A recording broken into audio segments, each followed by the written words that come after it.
We are walking into one of the most important weeks for the future of both of our professional sports teams on a Monday morning. Welcome in. Glad you're here on KCMO Talk Radio, 95.7 FM, and we are always streaming on the KCMO Talk Radio app. It all gets underway later this morning in Jefferson City, where this Missouri special session will kick off, and the state of Missouri will in part decide whether or not to help fund a new stadium for the Kansas City Royals and likely upgrades at Arrowhead Stadium, although we don't really know what the Kansas City Chiefs would like to do if they found themselves with a bucket of money, courtesy of the state of Missouri.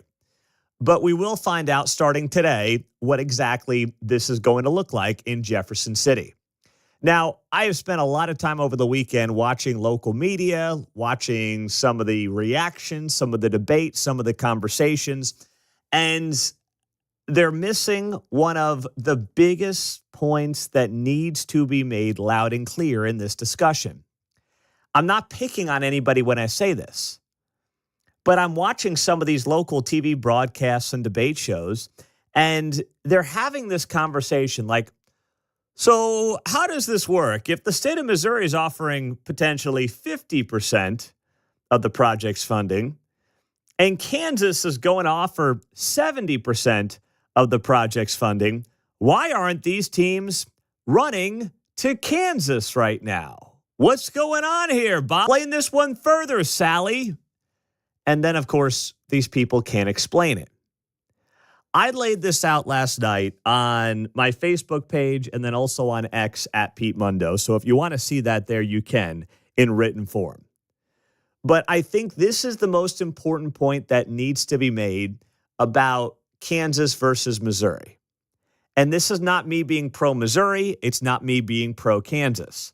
Frankly, both these teams, or I should say both these states, feel like they are getting used by the teams. And I'm a sports fan. I love what these teams bring to our region, the sense of pride that we have having both of these teams, of course, in our town. But let's be very clear on what they're doing here. They are playing these two states off of each other, trying to get the best deal possible. They're entitled to do it. There's nothing illegal about it, but it is dirty. Our region has supported both of these teams for, 50, 60 years now. So to sit here and now be at the point where they want a new ballpark and to pit these two teams against each other, yeah, it's a little dirty, okay? It is. And the states also are acting like goobers in many respects because you've got Kansas out there saying, we're just trying to do our part. We just want to keep them in the region. They never said they're leaving. And you've got Missouri, out there looking, I think, frankly, a little small in this process, being like, we don't want to lose them to Kansas. Call the bluff. See what happens, guys. If you really don't think these star bonds are worth anything, call the bluff. So anyway, when it comes to the big thing that's being overlooked and I think lost in the conversation, it's the fact that in Kansas, it's not as simple as saying, as I've heard on television over the weekend, boy, Kansas is offering 70% of the project. No, it's not. That's not what's going on here. The Chiefs and or the Royals will have to prove they can generate up to 70% of the project's funding with a reasonable star bond district. And then it would have to get approved by the Legislative Coordinating Council, which includes many state representatives and state senators. So these are people like Ty Masterson, the Senate president who we talked to last week, Chris Croft right here in Overland Park, Dan Hawkins, Speaker of the House, Dina Sykes, Senator from Johnson County as well. So they're the ones who are going to then approve or deny the proposal based on what the teams present to the state to say, this is what we want our star bond district to look like, to try to generate the revenues to pay off billions of dollars in bonding. So if you're the Chiefs and you want to go after the Legends, how big does your star bond district theoretically need to be to get to a point where you're paying off the monies that you got to pay off to build the new stadium. If you're talking about 70% of a $4 billion project, give or take, you're looking at $2.5 to $3 billion in bonds. What does that have to be? All of Wyandotte? Do you have to include Doug? I don't know. Nobody knows because no one's ever seen these numbers. No one knows what these teams are looking at number-wise. Something tells me, and this is just my gut right now, that the numbers don't really work. That's why we have not seen or had any kind of star bond proposal leaked. We have not had any kind of district leaked because I think deep down they know that the star bond district would have to be so enormous to justify a project of this scope and size. You just don't have the amount of industry that you need in that specific region to generate the sales tax revenues additionally to then go pay back the star bond. I don't think they can create that. That's just my gut at this point in time. But that's how the process actually has to work here. The process is the teams would present a star bond district that has to be reasonable in nature to this body, this legislative coordinating council, and then that body will approve it or deny it. And Kansas has insisted time and time again, and key Republican leaders on this show have insisted time and time again, they're not going to be a backstop for these bonds in any way. So the numbers have to work for the state to say yes, and they have to work for the bonds to not end up as junk bonds. So if you're talking about the legends, what does the reasonable geography of a star bond district need to look like to generate the additional sales tax revenues to pay off billions of dollars in bonding for the project? And on top of that, you have unanswered questions about maintenance costs, ingress, egress improvements. Who handles that? Department of Transportation, the teams, theoretically Wyandotte or Johnson County. No one really knows. So Missouri, to me, this week is acting a little bit rushed when it doesn't necessarily need to be. But we've got this deadline for the end of the month from the star bonds for Kansas, and Kansas insists as of now they're not extending them. Now, we also heard, if you listen to this show, Ty Masterson, the Kansas Senate president, say last week that when it comes to extending the star bond offer for one more year, they can do that up to the end of this month, but they don't intend to do it. They don't plan to do that. So if Missouri comes out of the special session and they don't have a deal on the table for the Chiefs and the Royals, you know and I know what's going to happen, right? The teams are going to go back to Kansas and say, hey, can you guys extend this offer one more year? And at that point, the state of Kansas has got to realize what's going on here. They're being played. They're being used. I mean, I already think that to begin with in part, but if the teams come back to Kansas in the next couple of weeks, if Missouri doesn't get its job done and doesn't do what the teams want, and they say, can you extend the offer? At some point, Kansas has to look at itself in the mirror and have some self-respect here, John.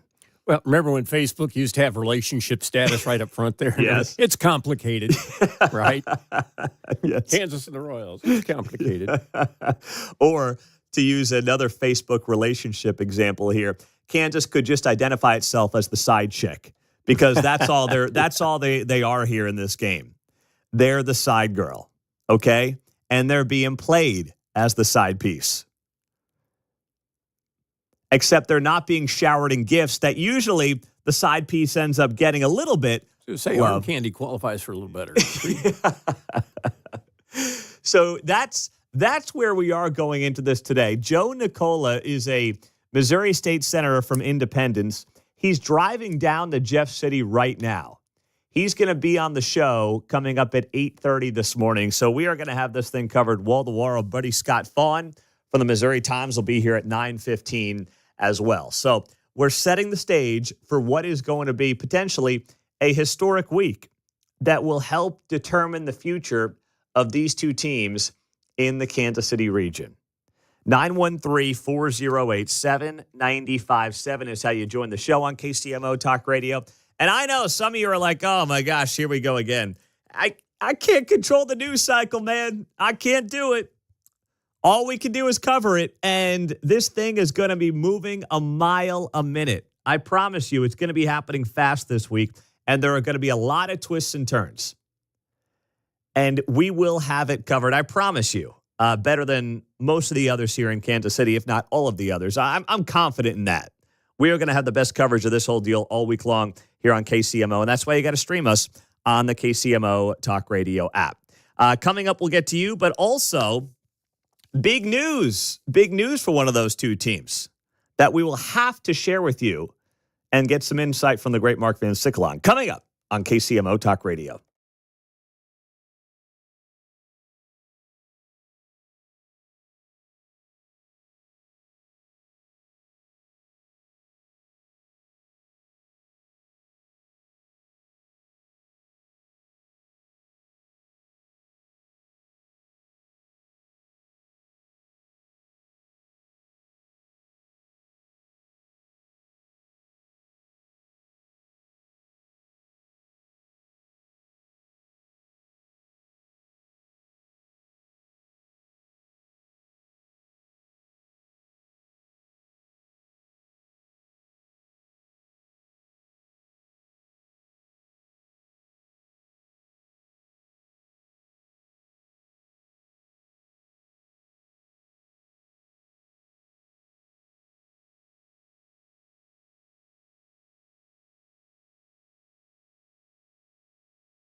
Dave Ramsey here, and you're listening to Pete Mundo on KCMO Talk Radio, now airing on FM at 95.7.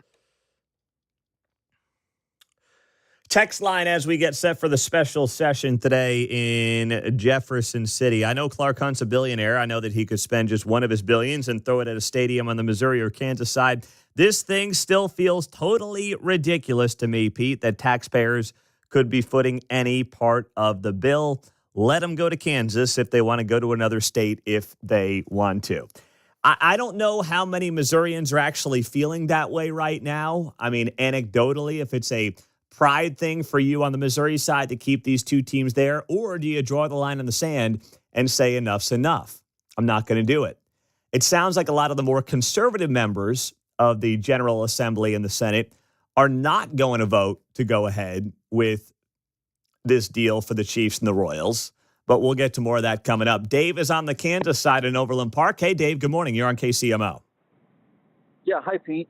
You know, it amazes me how the taxpayers and all the politicians bow down before Jon Stewart and the Chiefs, and I understand the Chiefs are a good team, but the Royals are a non-performing asset, and it just amazes me how they bow down before these billionaires willing to give them our tax money. And one man, John Sherman, caused this whole mess, all the stuff in Overland Park and building the stadium there. Just one man. It's amazing how one guy can cause so much trouble, and I really don't appreciate it at all. Well, I don't know if you can put it all on Sherman, but certainly he got the ball rolling. The reality is the lease at the Truman Sports Complex ends in 2031, so they've got to figure out what the future holds. And if Jackson County had voted in favor of the sales tax extension 1 year ago, who knows if we'd be even in this situation right now, you know? That's true. It just bothers me that you got some of these super, super rich people that have everybody in both states just scrambling and going around the clock trying to figure things out when they can just stay where they're at, renew the lease, do whatever. It just amazes me that a couple of big businessmen can do all this to the people. And that's just kind of how I feel right now. Well, you're not alone in feeling that way, you know, because these counties around Kansas City have obviously spent billions of dollars over the decades supporting these two teams. And now it feels like everyone's got to basically bend over for them and offer them the best deal possible, because if not, who knows what happens. It's certainly not a good feeling if you're an average Joe fan, Dave. Thank you, Pete. I appreciate you, man. And we're going to cover this deal. But you know what? If you're on the Kansas side, you've got representatives who obviously are going to be in charge of potentially approving any kind of a star bond offer. And the best thing that you can do on the Kansas side is at least keep them honest and say, hey, if these teams want to be here, we know the star bond offer does not increase taxes. Right? Taxes don't go up with a star bond offer.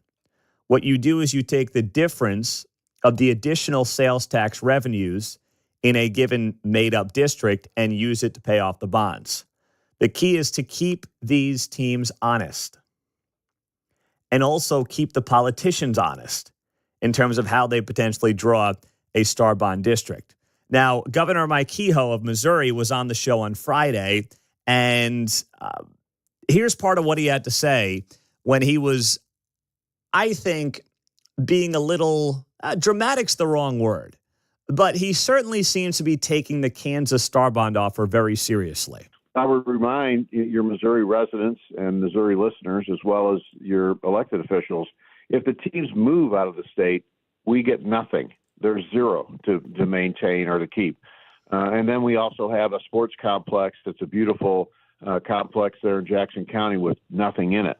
The visions and thought of that should be enough to let everybody know it's important to keep these businesses here in the state of Missouri. So that was Governor Mike Kehoe on this show on Friday. If you missed that, it's up on the podcast. Search Pete Mundo, Apple, Spotify. You will find the interview there. So notice how he's talking about them, too, as businesses. He's not saying it's important we keep these franchises here. It's not important we keep these sports teams here. Mike Kehoe's saying it's important we keep these businesses here. So that is how he is looking to frame this conversation going into this special session today. And we'll see how it works, because he is using up a lot of political capital here.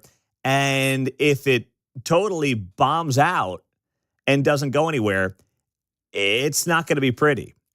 And he will have used a lot of political capital on this issue. Now, speaking of the Royals, big news came yesterday that the Kansas City Royals are calling up slugger Jack Caglione, one of the top prospects in Major League Baseball.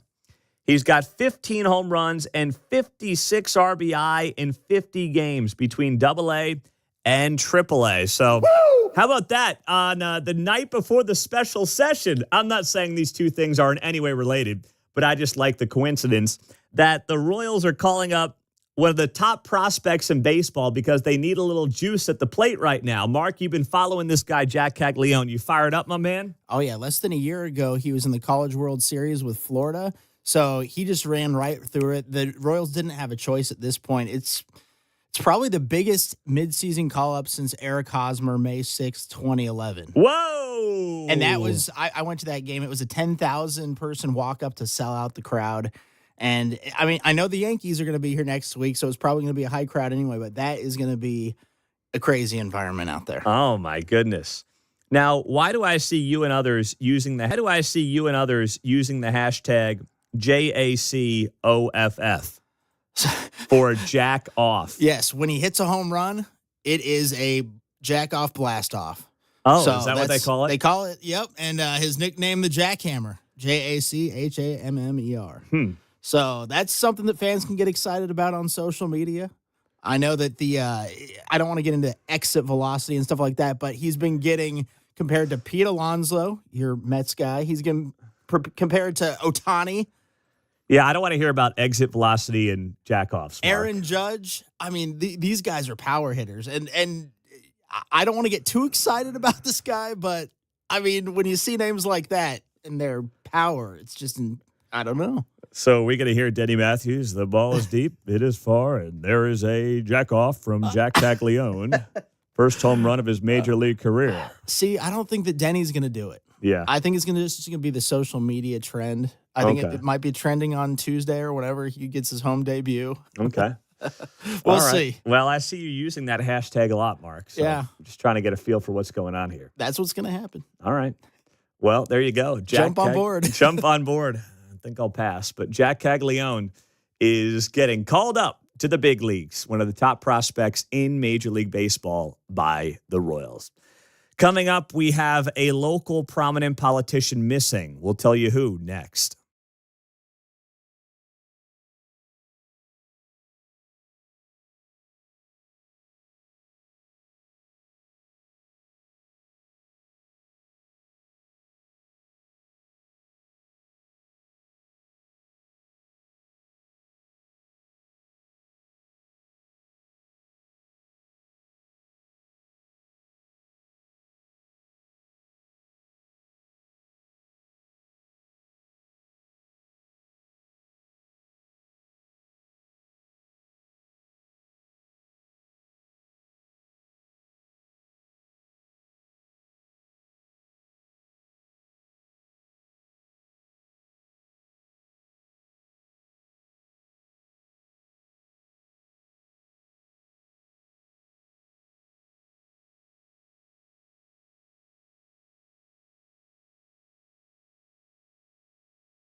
From the nation's heartland, it's Mundo in the Morning on 95.7 FM KCMO Talk Radio.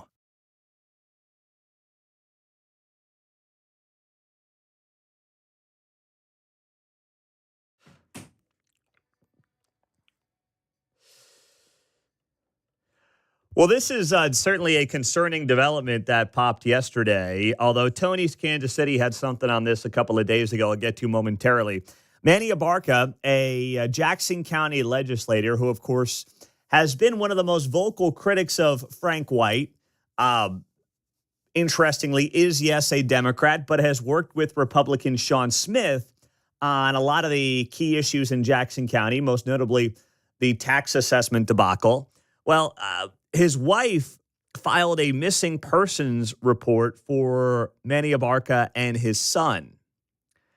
Now, this happened, and it happened on the Kansas side of the state line. KCTV5 spoke with Manny Abarca's wife, Alexis, after seeing a post from her on Facebook claiming that Abarca and their son were missing. She told KCTV5 that she last saw her son 5 days ago on Wednesday, May 28th, and last saw Abarca the following day on Thursday of last week. She says they were last together at Abarca's father's house in Shawnee, where they had met to switch vehicles.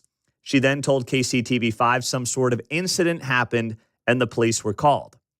KCTV attempted to reach out to the Shawnee Police Department several times since Sunday night, and they did not hear back. But after learning of the reports of a missing persons report, KCTV5 reached out to Manny Abarca, who responded with a written statement via email. Quote, "It has come to my attention that a missing persons report has been filed erroneously concerning my son and me.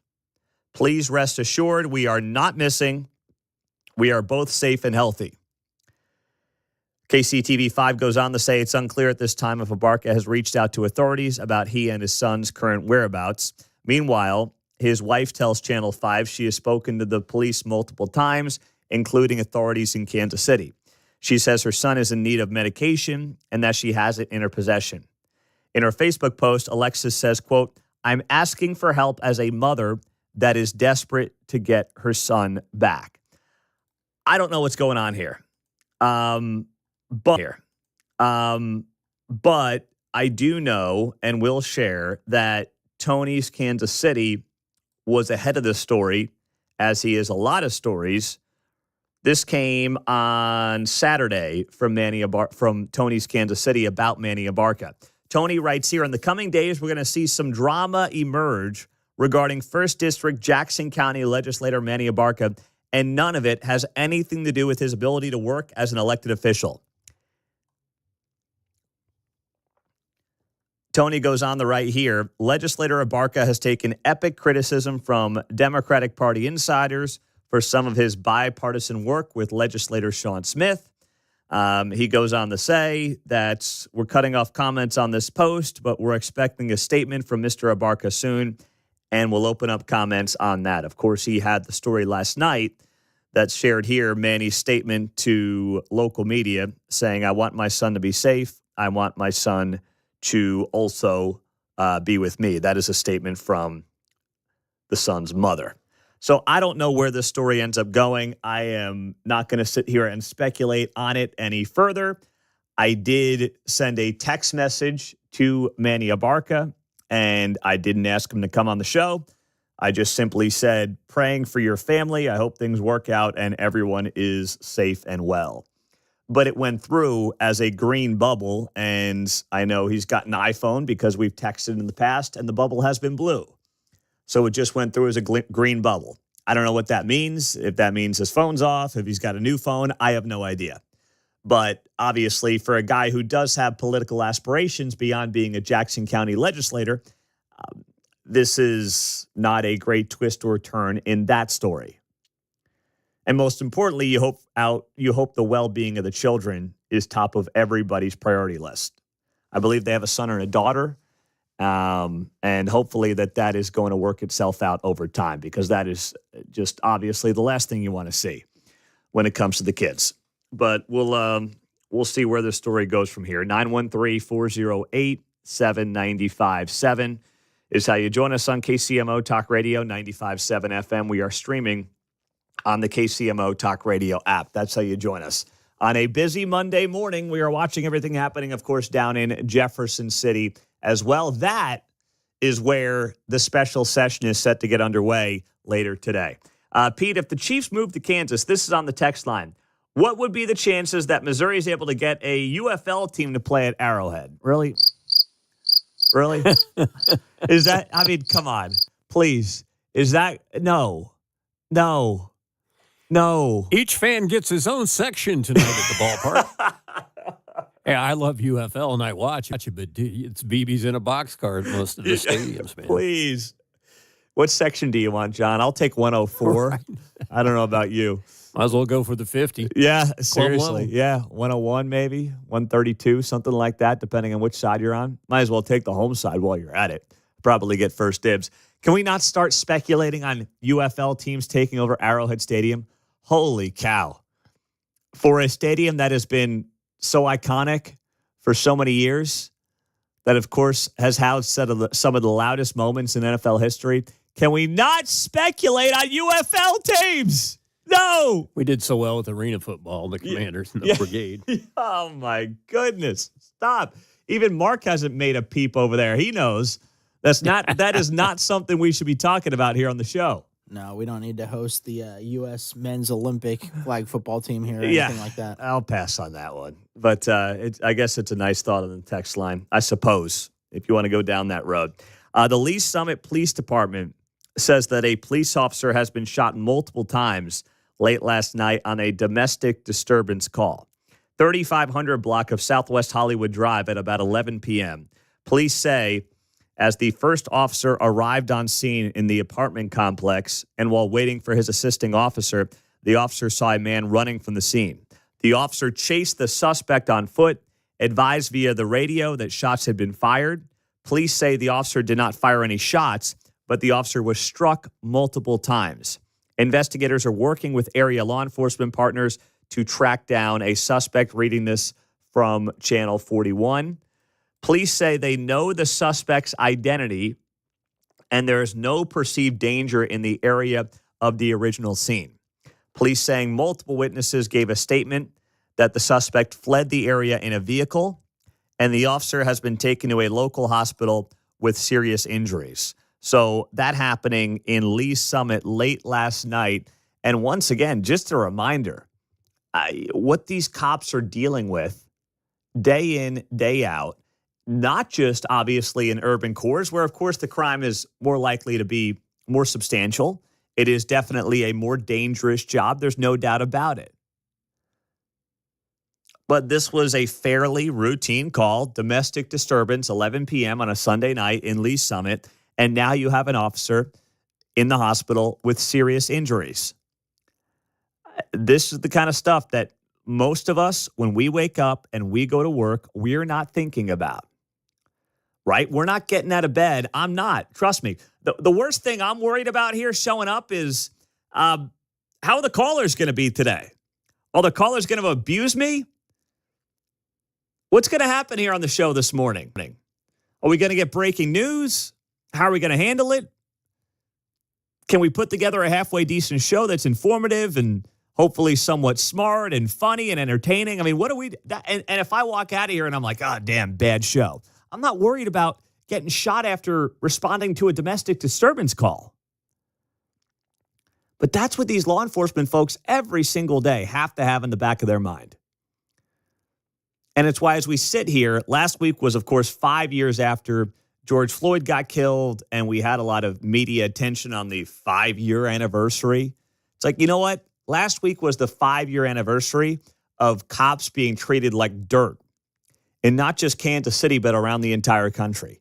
And if you want to not celebrate, but if you want to honor the 5-year anniversary of something, that's what we should be honoring and commemorating the 5-year anniversary of. Now, the tide is starting to turn, but it has not turned quickly enough.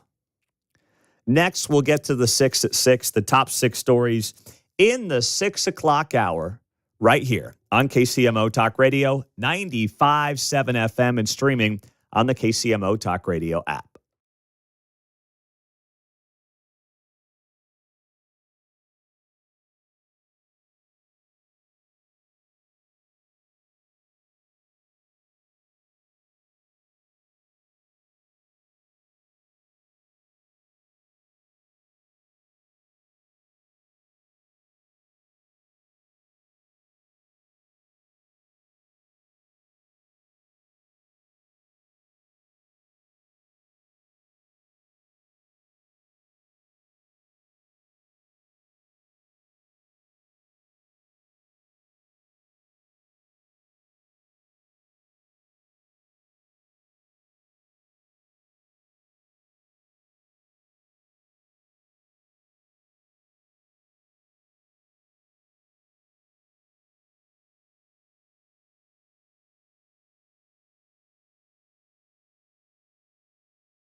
Stream Mundo in the morning on the KCMO Talk Radio app.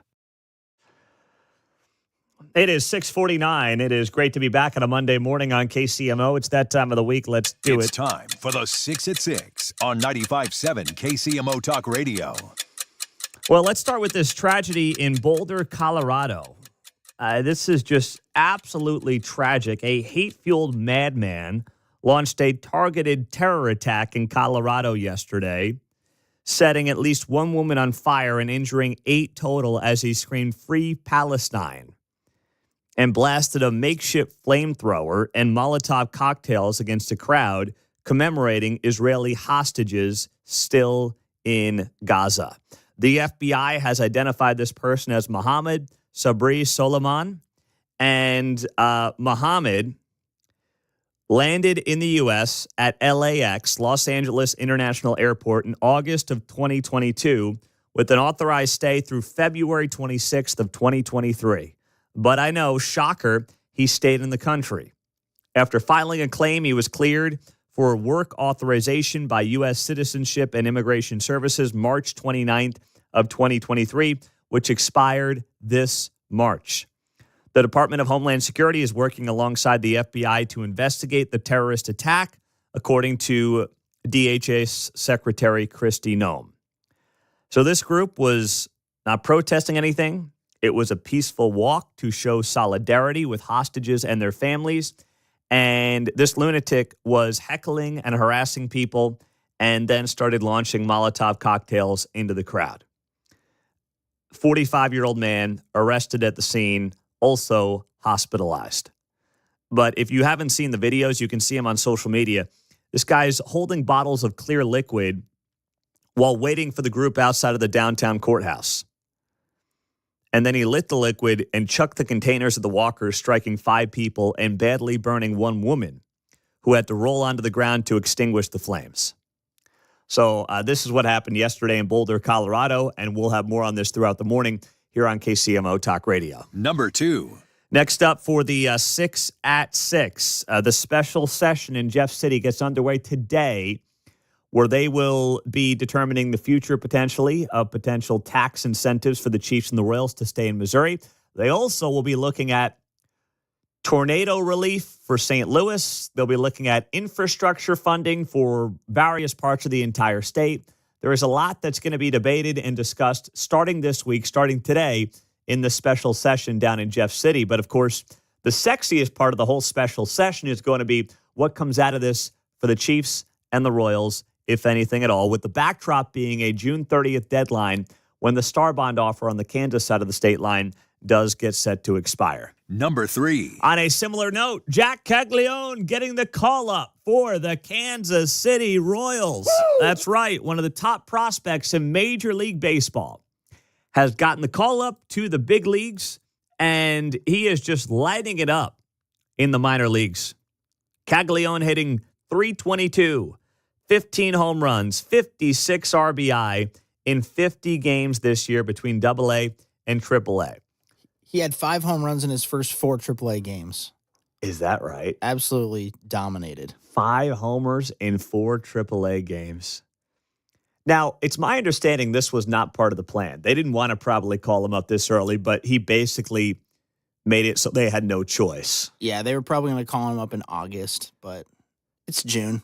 And they need some hitting. Yeah. Desperately. Lost a 1-0 game again yesterday. They need the hitting, and you know what? He's proven it. So put him in the middle of that lineup, and let's rock and roll.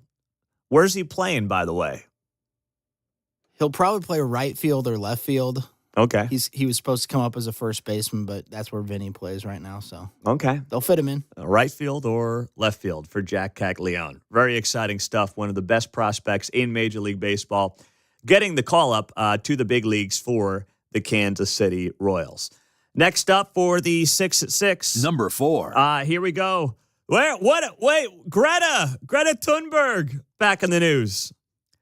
Per the Associated Press this morning, climate campaigner Greta Thunberg, how dare you, and 11 other activists are set to sail on Sunday afternoon for Gaza on a ship aimed at breaking Israel's siege of the devastated territory. in case you needed another reminder that Greta Thunberg is nothing but a pawn in the game of left-wing crazy, here's your latest example, John. Yep. On YouTube, Rita Paney hosts Lefties Losing It from Australia. She refers to Greta every time as our favorite little doom goblin. Oh, that's outstanding. That's a great little nickname. She's a real beauty. Yeah. Well, they are going to be in their little sailboat, and they will depart from Sicily, and they will try to reach the shores of the Gaza Strip in an effort to bring some aid and raise international awareness over the ongoing humanitarian crisis. You're right. The world has no idea about anything going on between Israel and Gaza. No one knew anything about any of this until Greta Thunberg decided she was going to sail from Sicily to the Gaza Strip. Maybe they could use the pier that Joe Biden built. Oh, yeah, that's right. The pier that we sunk, like what, $100 million into supposedly funding for Gaza, and it was a pier to nowhere. I'm sorry. Come on, man. We never built the pier. The pier never got built. Didn't that also fund some other things? Like what? Wasn't it like condoms and stuff? Oh, was that part of the think. 10 million condoms they sent when there's like Yeah. a million dudes there? Mm-hmm. You get a condom and you get a condom. They were dropping them in. Yeah, they were just, floating them in like balloons. They blow them up and then drop them down right over the strip. Woo! Man, you can't make some of this stuff up. What a wild time. Number 5. For the 6 at 6, we will go to missing Jackson County legislator Manny Abarca. A missing persons report was filed by his wife over the weekend in Shawnee, Kansas. And this got a lot of news last night, but Manny Abarca put out a statement saying, "It has come to my attention that a missing persons report has been filed erroneously concerning my son and me. Please rest assured we are not missing and that we are both safe and healthy." That is the official statement from Manny Abarca, Jackson County legislator. But, of course, clearly there is something going on between Abarca and his wife, that she has filed this report. And apparently Manny is with his son. She does not know where they are and has not heard from them since the middle of last week. Number 6. In the 6 at 6, we will go to this tragedy in Lee's Summit. The Lee's Summit Police Department saying a police officer was shot multiple times late last night. A domestic violence call to the 3500 block of Southwest Hollywood Drive at about 11 p.m. resulted in the cops showing up. The officer saw a man running from the scene. He was planning to wait for backup. The officer chased the suspect on foot and then advised via the radio that shots had been fired. The police say the officer did not fire any shots himself. So monitoring that as well in the 6 at 6. Coming up, when it comes to this tragedy in Colorado, I will start there and ask you this much. We have another example of political violence. And it's not coming from the people that the media claim love political violence. How will they handle it? We'll discuss next.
What would the national conversation look like if over the last 10 days we were talking about a right-wing movement that had murdered 2 foreign diplomats and firebombed kids and elderly people at a peaceful protest in the span of literally 2 weeks?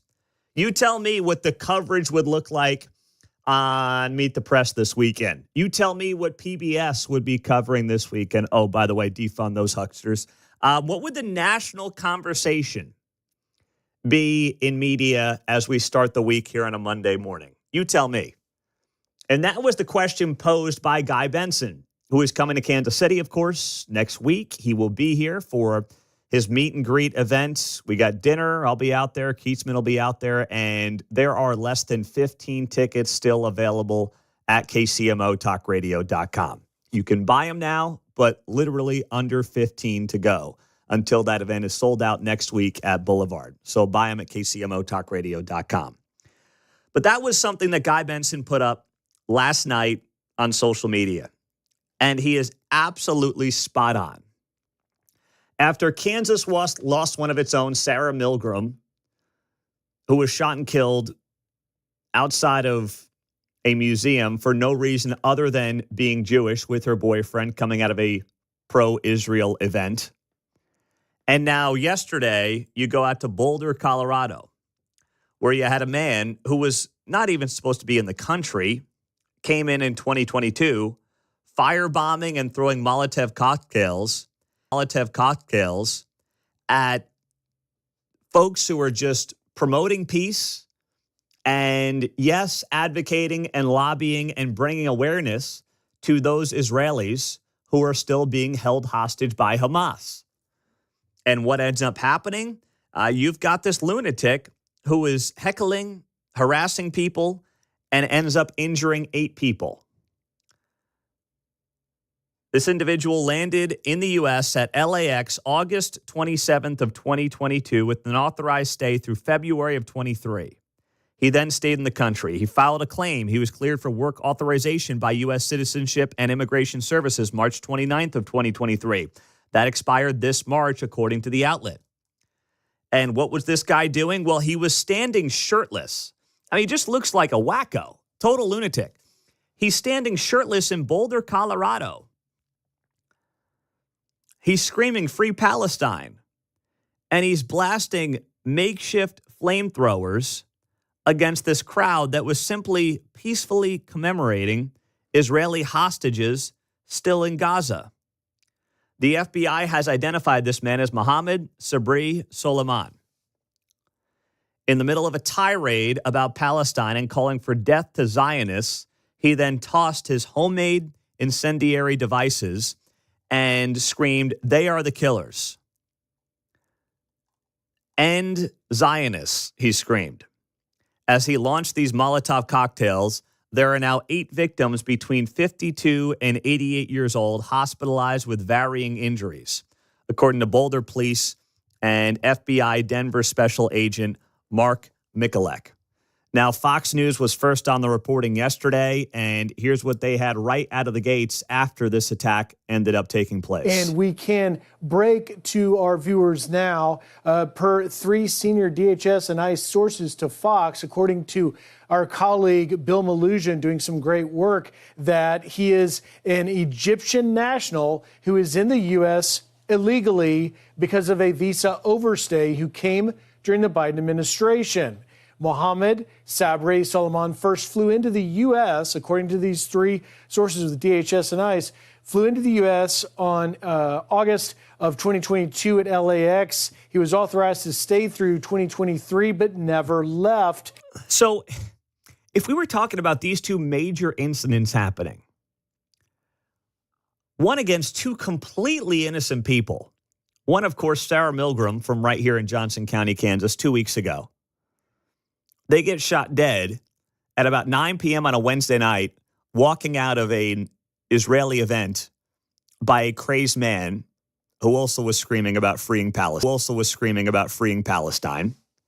And then this happens in Boulder, Colorado. Could you imagine the shoes on the other foot? What the national discourse would be right now in this country?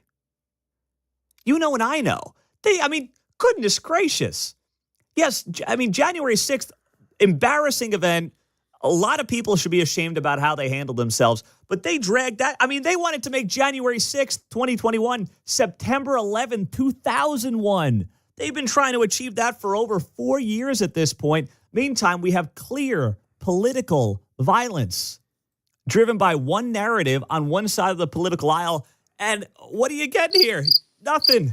Yeah, they were upset with people popping out of U-Haul vans expressing their First Amendment rights, as abhorrent as they are. Yes. Right? They were just marching. You had people last week in Kansas City, of course, that John's referring to. These, I don't know what they were, Patriot Front losers, bunch of guys in masks walking around Kansas City. And yeah, I mean, they're total goobers.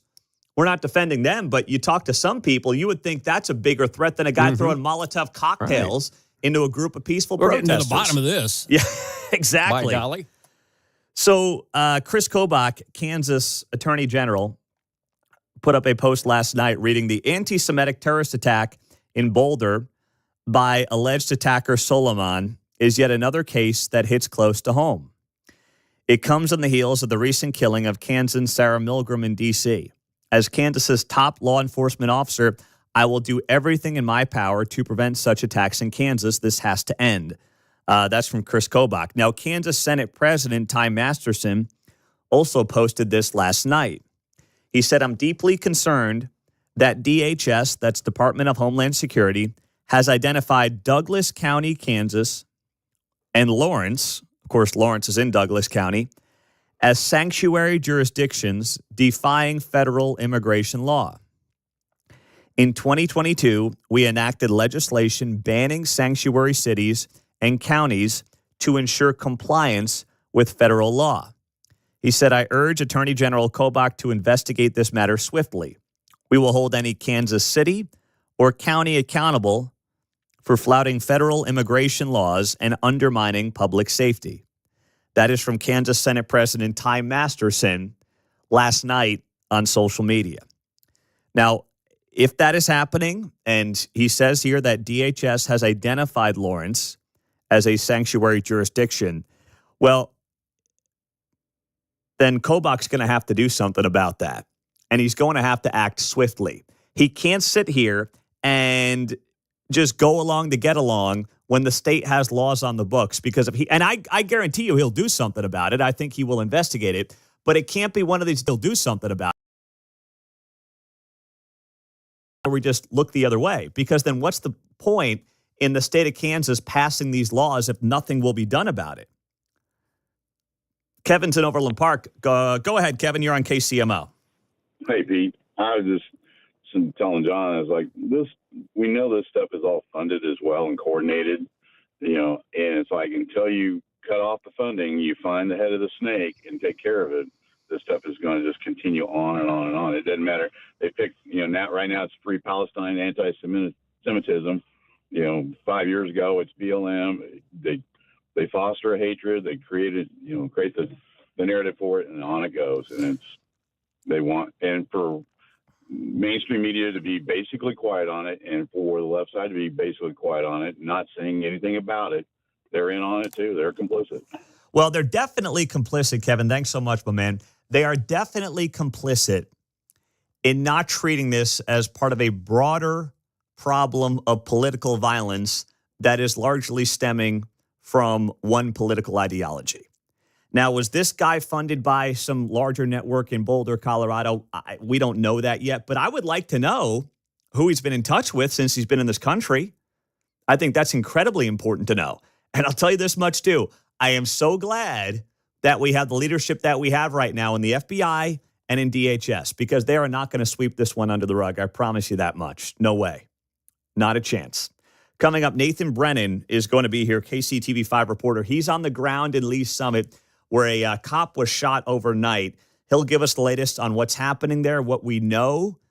Coming up next on KCMO Talk Radio 95.7 FM. Now, if you're waking up on a Monday, I hope it's not you, but if you're waking up on a Monday and you're dealing with some kind of plumbing issue, the Plumbing Pro here in Kansas City will help you out right now. That's not the way you want to start your week, but if it is, I know it's overwhelming. We've all been there. But if I told you there was a locally owned business that checks off all of these boxes: reliability, professionalism, quality workmanship, transparency, customer service. The Plumbing Pro here in Kansas City is the place for you to go. They have been doing this for almost 50 years in Kansas City. And if you look at their Google reviews, don't just take my word for it. They got 4.8 stars out of 5. I mean, you cannot do better than that with hundreds of reviews for The Plumbing Pro. And when you talk to their owner, Steve, he'll tell you any success that they've enjoyed is really the result of how they've treated people along the way. So when you need a plumber, you need Steve and his local team at The Plumbing Pro. Go to the website right now, how do you like to say it? The Plumbing Pro. theplumbingpro.com.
Call Mundo 913-408-7957. Now on 95.7 FM. What do we know about this incident in Lee's Summit last night? A police officer has been shot after responding to a domestic dispute that was called in at about 11 p.m. Nathan Brennan on the scene in Lee's Summit. He's got a TV hit at KCTV5 coming up in 6 minutes, but he's fitting us in. Nathan, good morning. Great to have you here. What do you know right now and what took place last night in Lee's Summit? Hey, Pete, good morning. I think you set the stage pretty well. Police were called to Cheddington Drive and 150 Highway in Lee's Summit around 11 o'clock last night. We're called on some type of domestic disturbance. After finding the individual, it was an adult male that took off on foot. Within 60 seconds, that officer had been shot multiple times. I actually just got an update from Sergeant Chris Depew with the Lee Summit Police Department. He told me that he has nothing new to report, but the suspect does remain at large. They're working to locate him right now. Here's the good news. That officer is now in surgery and listed as stable. So that officer is in the hospital. We are being told that it is serious injuries, but he is now listed as stable. So those injuries should, or at this point in time, be non-life-threatening. So as I understand it, this officer was waiting for backup, but when he saw the alleged man flee on foot, he chased after him, and that's when shots were fired? Correct. That is when shots were fired, and we were also told from the Lee Summit Police Department that that officer did not return fire, so he did not fire any shots. It was just the suspect, and that officer was hit multiple times. And what do we know about the suspect, if anything?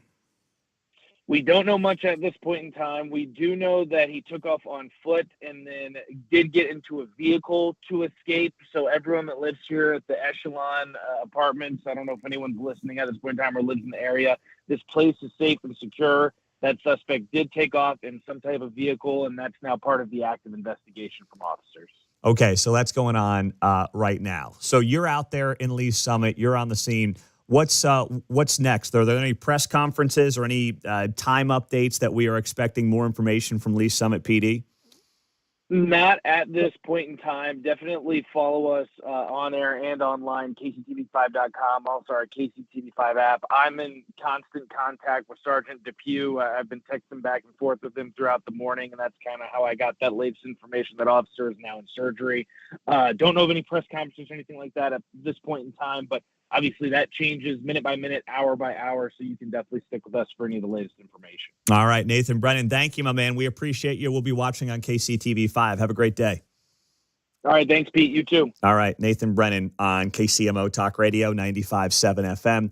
We're streaming this morning on a Monday on the KCMO Talk Radio app, 913-408-7957. That's how you join us here on 95.7 FM. I've had CNN on in the studio here for probably 15 minutes, 20 minutes or so. That's a long time. I mean, not only for my mental health is that a long time, but that's a long time in a morning newscast where I have seen nothing on a Monday morning about what took place in Boulder, Colorado yesterday, where a guy yelling "Free Palestine" injures 8 people after throwing Molotov cocktails at peaceful protesters. Like right now, they're talking about Ukraine. With all due respect, and I'm Team Ukraine here, okay? When you think about the top stories this morning in this country, I've got CNN on for 20 minutes, and they got nothing on Boulder, Colorado. Coming out of the weekend, no less, as you pointed out. I mean, listen, it's a summer weekend. We're after Memorial Day. People are checking out. They're getting back in the cars on Monday for radio. They're popping on their TVs after maybe disconnecting, being away for a couple of days. And if you were to watch CNN in a prime time hour, 8 o'clock Eastern, 7 o'clock Central, they're talking about the Ukrainian spiderweb strike that took over a year to prepare. And they're talking to some colonel I've never heard of right now. Airports across America are enthralled. Yeah. Yes. It's like, what are we doing here? My goodness, these people are so dishonest. And I know that CNN's its own beast. We talked about Yeah. Jake Tapper last week. His ratings are at 10-year lows, despite the fact that no one's talking about, Jake Tapper more. Jake Tapper's getting more attention than he arguably ever has in his career with this book that he wrote about Biden's inability to do his job and his team and the media's inability to cover him honestly. His ratings are at 10-year lows, right? You got that going on. You've got, hopefully, NPR weeks away from being, dare I say, defunded. So there are movements happening in media right now that are encouraging to see. But with CNN, it's like, what are you guys doing? Like, what are you covering right now? Fox has been all over it, and Fox is going to be on it.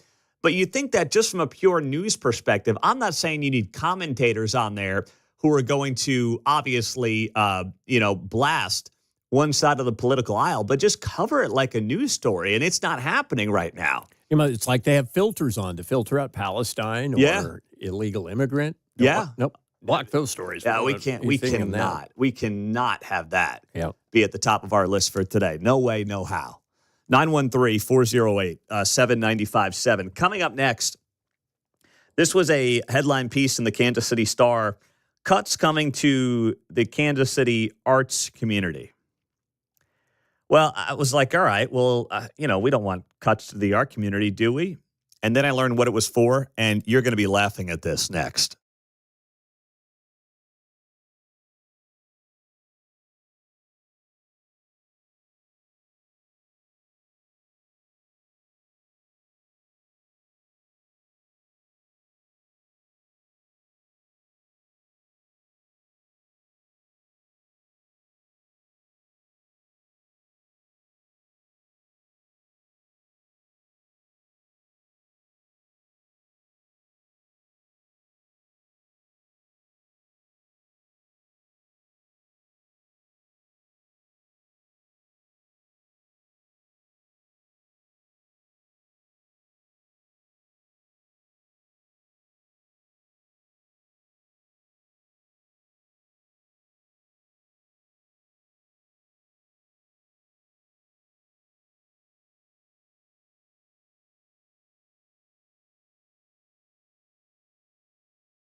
Hey, it's Kevin Keatsman. Stick around. I'm coming up at 10 o'clock right after Pete Mundo on KCMO 95.7 FM.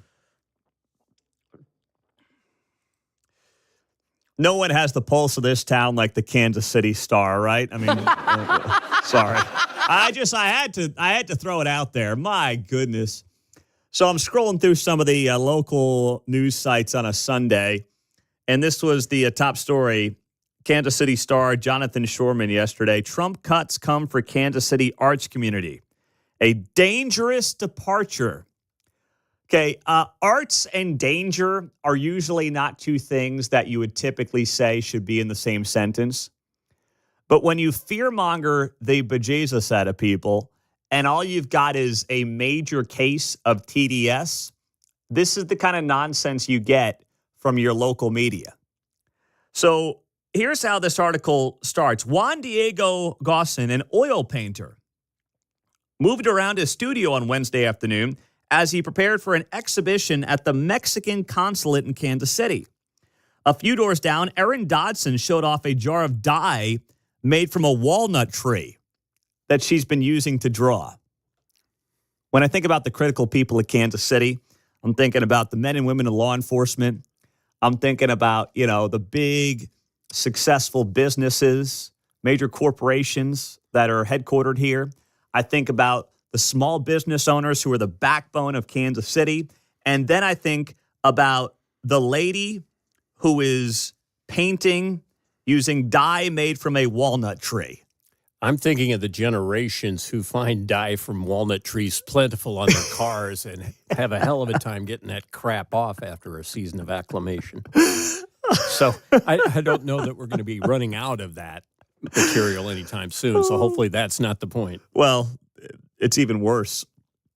Gossin and Dodson both hold 2 years at Charlotte Street Foundation, a Kansas City-based organization that supports contemporary artists across the metro. They're one of 30 artists with residences at any given time, a distinction that affords them studio space and a built-in community of fellow artists.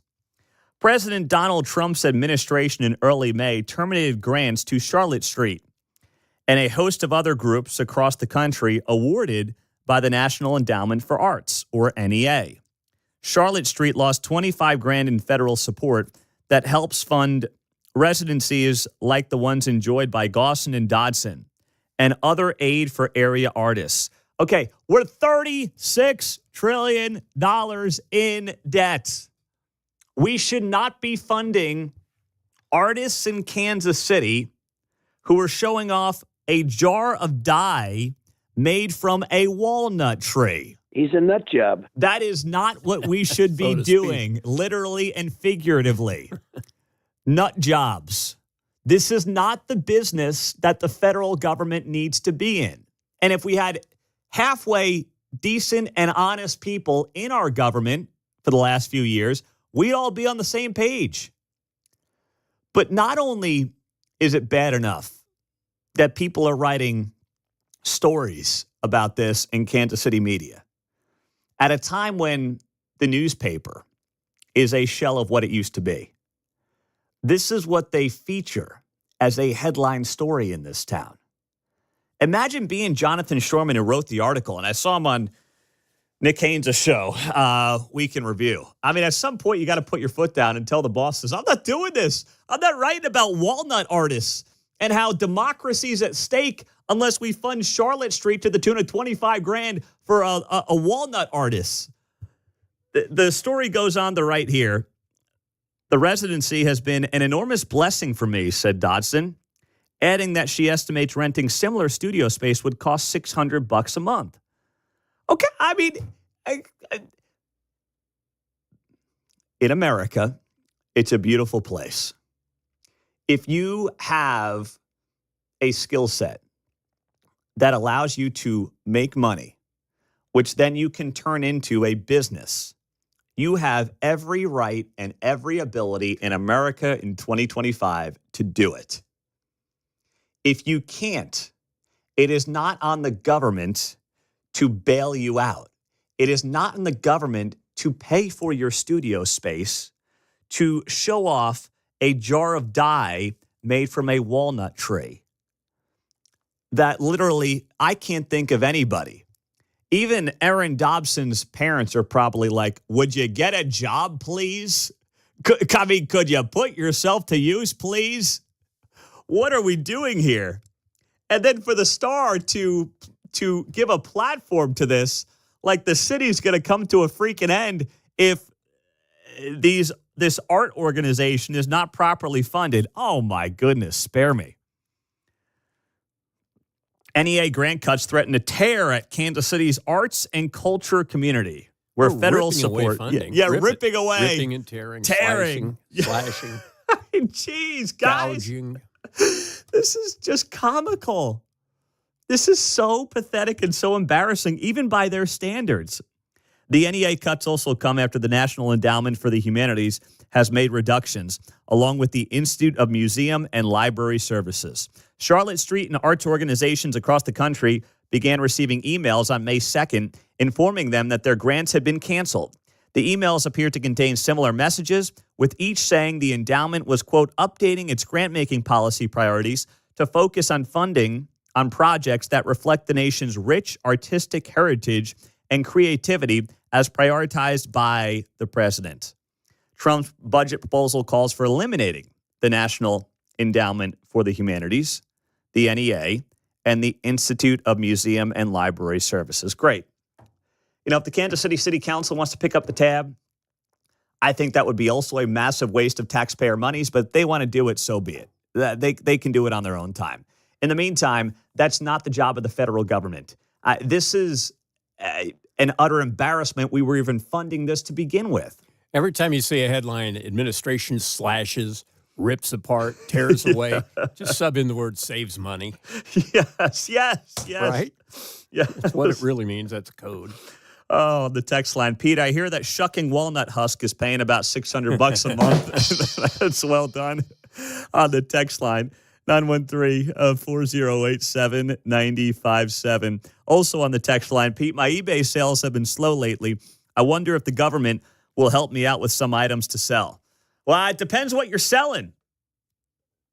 I mean, you know, it is the start of Pride Month after all. So if you're selling something along those lines, at least if the other guys were in power, they would have maybe bailed you out on some of your eBay items. But I can't speak to anything else. Got a couple of books for you. Yeah, thank you very much there, Bernie. I appreciate that. Nobody cares. But, you know, there's always a time and place for when you can try to fleece the government.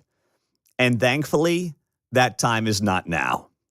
We are not at that point in American history where if you were taking advantage of a federal government that was not paying a 10 bit to what it was spending, well, that time is over. Not saying they're still not wasting money. Trust me, they are. They're absolutely still wasting money. But at least they're trying to figure out a way to cut some of the fat. And if nothing else, that's a great start. Coming up, the good, the bad, and the ugly from the weekend. And we've got some great audio and something you may have missed. One of our local U.S. senators say about the former president of the United States. I mean, this is just next level, and I feel like it totally got buried. Come on, man. We'll share it in the good, the bad, and the ugly next on KCMO.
It's Mundo in the Morning. Now on FM at 95.7. Set a preset on your radio. KCMO Talk Radio. Welcome back to the start of a new week. Glad you are starting off with us on KCMO Talk Radio, 95.7 FM. Let's roll on a It's Monday. time for the good, the bad, and the ugly on KCMO Talk Radio. Now on 95.7 FM. I got to hand it to our buddy, Tony Bateo of Tony'sKansasCity.com. On Friday, I just destroyed him. I said about Tony that he wrote arguably his worst blog post ever. He does a great job covering news in this town, better than the Star, who's too busy writing about artists who use dye from walnuts.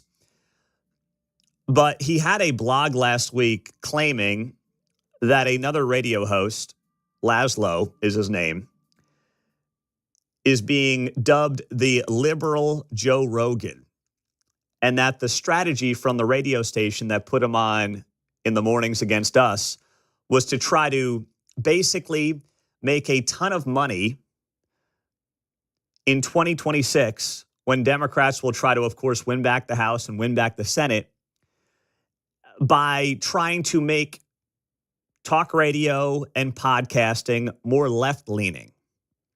And I said, that's the dumbest thing I've ever heard. It's sad, it's unfortunate that another company here in Kansas City chose to blow out Johnny Dare. But let's be clear, it was purely about money and nothing else.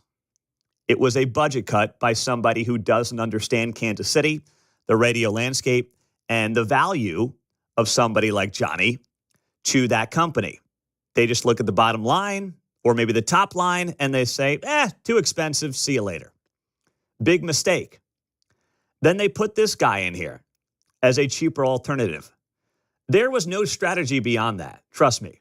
There was no like, hey, we think he's going to make us a lot of money because dark money Democrat groups are trying to find the next liberal Joe Rogan, and it could be this guy.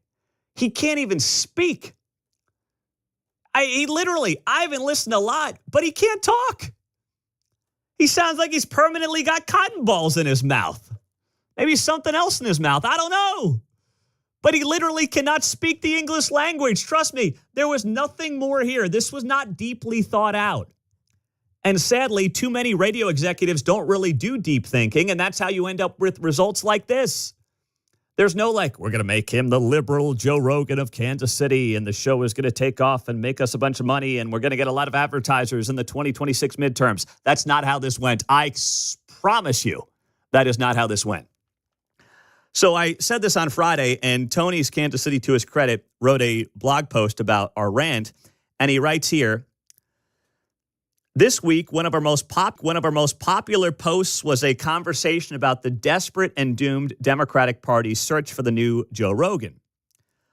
A lot of TKC, Tony's Kansas City readers, disagreed with our take.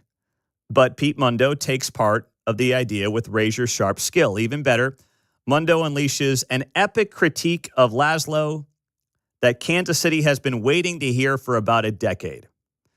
Pete says what so many have been thinking and finally takes the progressive talker to task for his style, politics, and a lot more. As far as local media is concerned, this is the best and roughest thing we've heard so far this spring. And while Tony's Kansas City took a bit of shrapnel in this melee, it's important that we witness the conversation.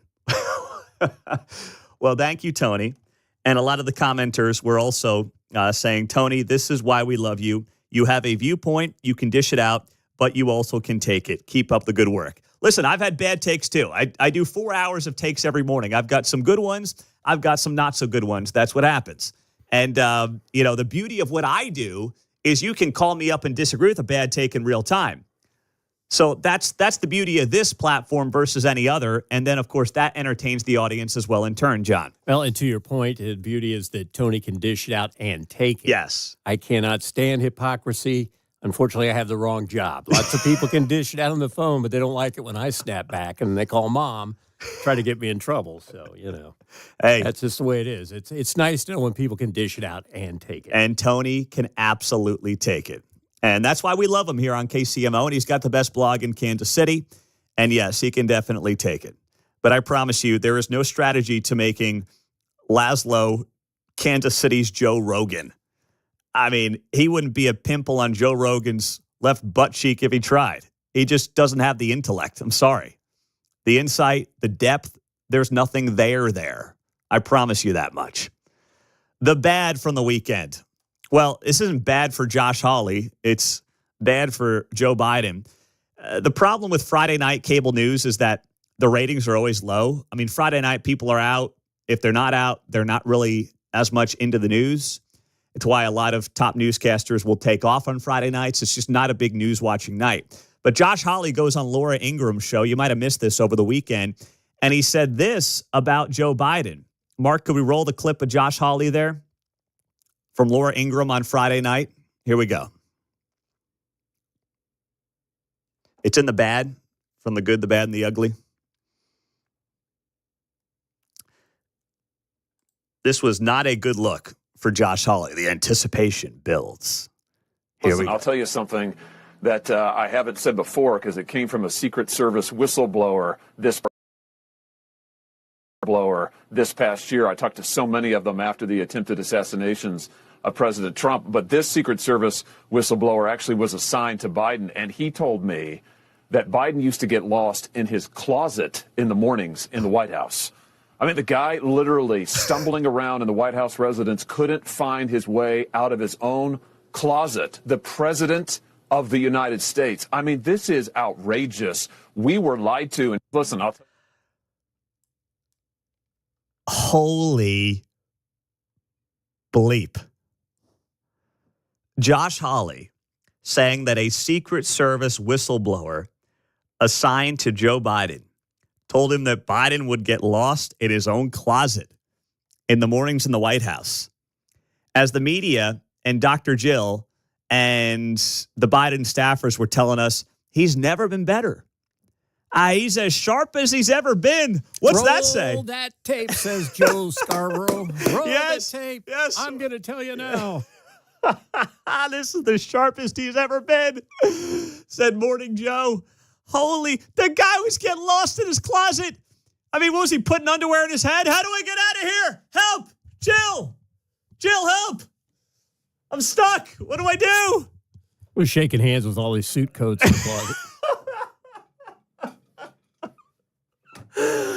Oh, but this guy was running the leader of the free world, and he's getting lost in the closet. Man. And Jake Tapper's still out there being like, can't believe this happened. Buy my book. Man, I know no one saw this coming. You watch this guy for 7 seconds at any point, really after, I would say, the fall of 21, and you knew. I mean, he was a shell of what he was. And now Josh Hawley's dropping these bombshells that the guy couldn't find his way out of his own closet. I mean, literally, it's an expression, can't find your way out of a paper bag. Biden literally could not find his way out of his own closet. I mean, that is as brutal as it gets. Holy cow. Woo! Man, oh man, oh man. This is an all-time scandal. What are we talking about? It's worse than Watergate, my eyes. The ugly from the weekend.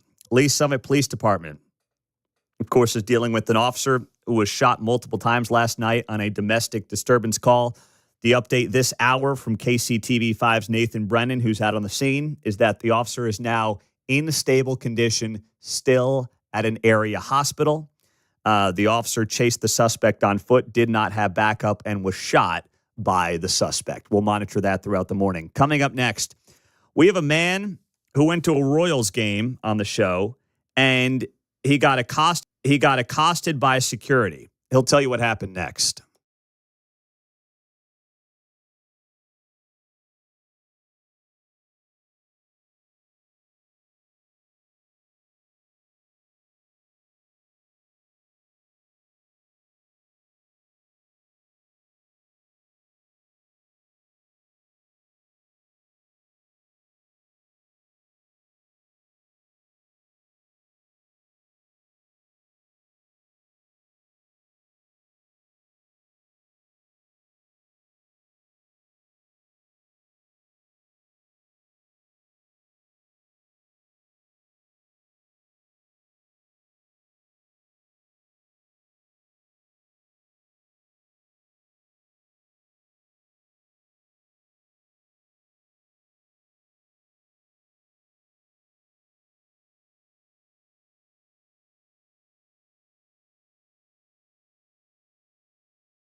8:05. It is great to be here on KCMO Talk Radio 95.7 FM. Happy Monday, start of a new week, and glad that you are starting it with us.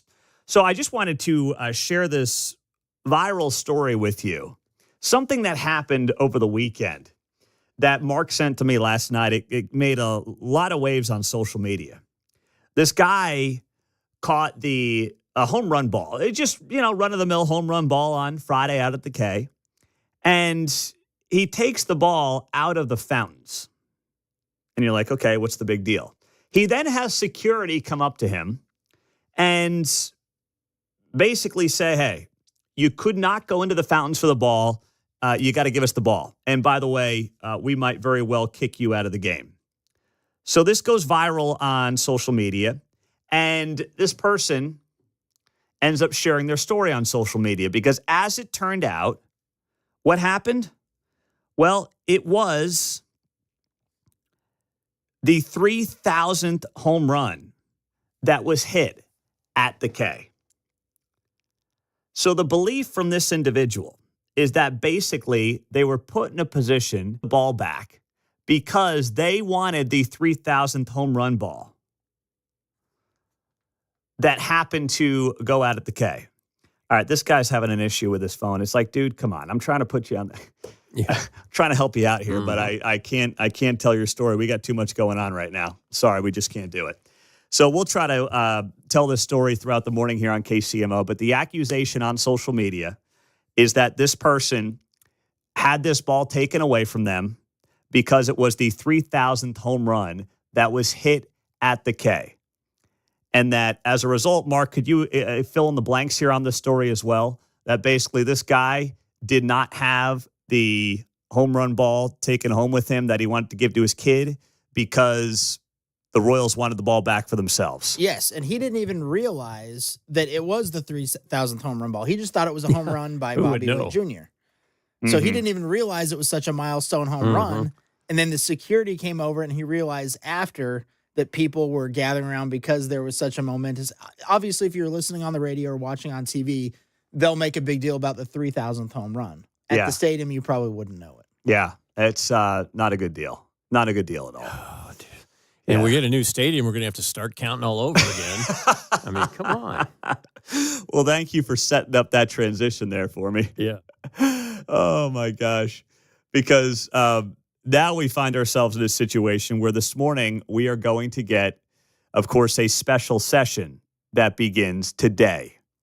It's going to start today in Jefferson City, where you are going to find out whether or not these Missouri legislators are going to have any interest in potentially funding the Kansas City Chiefs and the Kansas City Royals. We're going to have to now find out whether or not the Missouri legislature is going to go down this road. And one of the big questions out there right now is whether or not these two teams are going to stay or are they going to go. Now, as it stands right now, I would bet. On Friday, I said I didn't think the Royals and Chiefs funding was going to pass. I didn't think they would be able to get it done in a special session. But after talking to a couple of more people over the weekend, here's what it seems to hinge on. It seems to hinge on the fact that when you look at the Democrats in the Missouri Senate, they're the ones who are going to basically determine whether or not the money is there for the Chiefs and the Royals. Now, you might say, well, what do you mean? The Democrats don't have any power in Jefferson City. I know they don't have any power in Jefferson City. But Mike Kehoe is going to need Democrat votes to get this thing to pass. So what does he do to get those votes? He's going to have to get the House, the General Assembly in Missouri, to pass House Bill 19. He's going to have to get them to pass the infrastructure funding that did not pass the House at the end of session. How does he do that? He does that by making sure that he gives them a win on things like crime labs, on things like cancer research funding for Columbia. That's how he does this. For the University of Mizzou, That's how this ends up going. That's how this becomes a win in the state of Missouri. And that's how he gets the Democrats to go along with Chiefs and Royals funding. If he can do that, if he can get John Patterson, the Speaker of the House, and Lee Summit to pass House Bill 19, then he will be in a position to get the Royals and Chiefs funding, because the conservative members in the Missouri Senate are not going to vote for this. They're not. They've made that clear on social media. The Missouri Freedom Caucus has basically said, we're not voting for funding for the Chiefs and the Royals.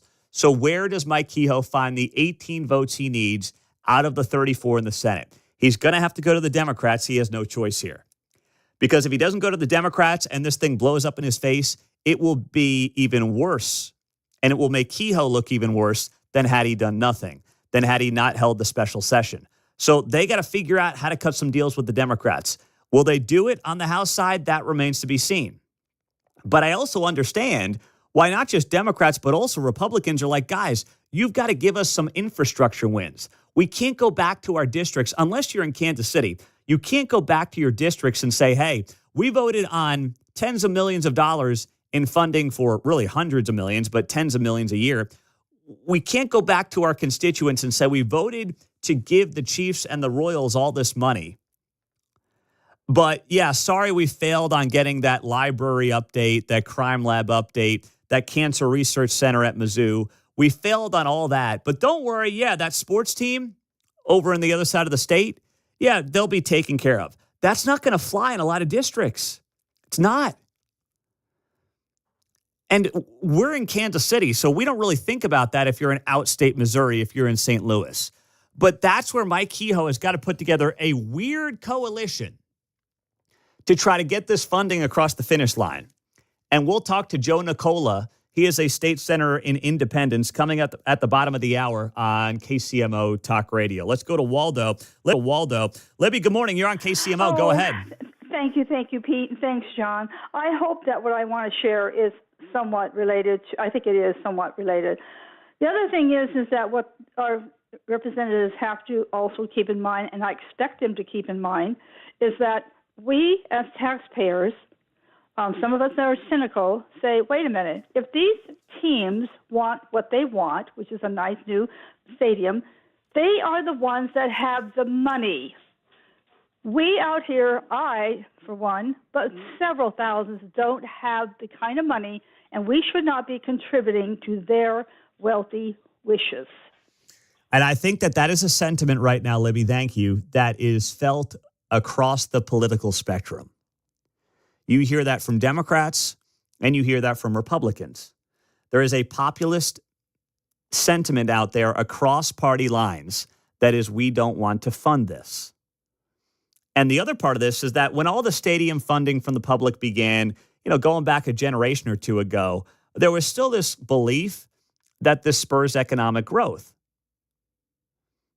The reality is, study after study would suggest it doesn't. I love sports. I love these two teams. I do. I'm not one of these I don't care about sports, screw them. That's not my mentality at all. But the reality is, the math on this stuff rarely works out. The way that, whether it's Black and Veatch, whether it's a professional sports team, it rarely works out mathematically the way they claim that it will. And then what always happens, by the way, at the end of these deals is they come back wanting more, right? That's what's going on right now. It's not like it ends and it's like, boy, thanks so much. That was great. Appreciate you helping us put up, such and such complex. That was really nice of you. Then every 20, 30 years, you do the same old song and dance. That's exactly what's going on right now, except it's worse at this point because you've got Kansas versus Missouri. Now, there is a thought process that, at least in my case, I'm pro one side of the state line. I got that a lot last night on social media.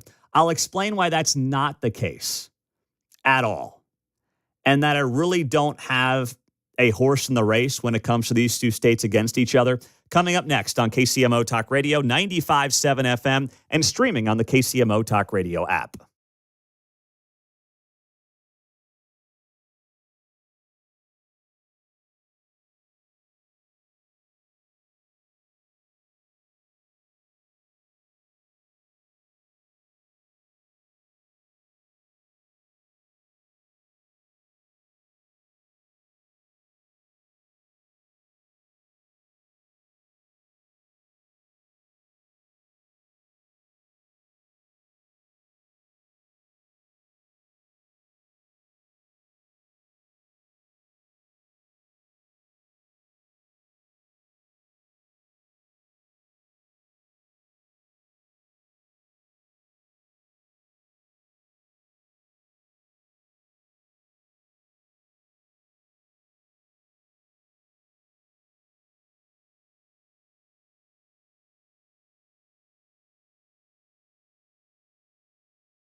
If it's happening in KCMO, it's on KCMO 95.7 FM. Here's Pete Mundo. If you want to label me pro-Missouri on the stadium issue, I suppose you can do that, but it's not really based in anything whatsoever. Is that more on status quo? Yeah. You like where it's at? Are you one of the people that's... I'm just looking at it saying, hey, and this is what I said on social media last night when I got hit with people saying, I get that you're pro-Missouri.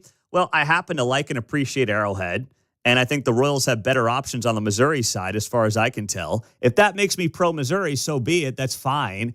But it's not because I've got a horse in this race on one side of the state line versus the other. I'm just trying to look at this from the standpoint of what makes the most sense for the taxpayer and the average fan. And that's where my concern is always at with these things. So this was in response to a lengthy post I put up last night because I was watching some local TV debates about this over the weekend because we're getting set for this special session today in Jeff City. They're going to begin to figure out whether or not they're going to dump some state funding into the Chiefs and the Royals. And the question keeps getting asked. I saw it on local TV over the weekend. I was watching Nick Haynes' Kansas City PBS show. Nick does a great job. His panelists in this specific case did a poor job explaining this.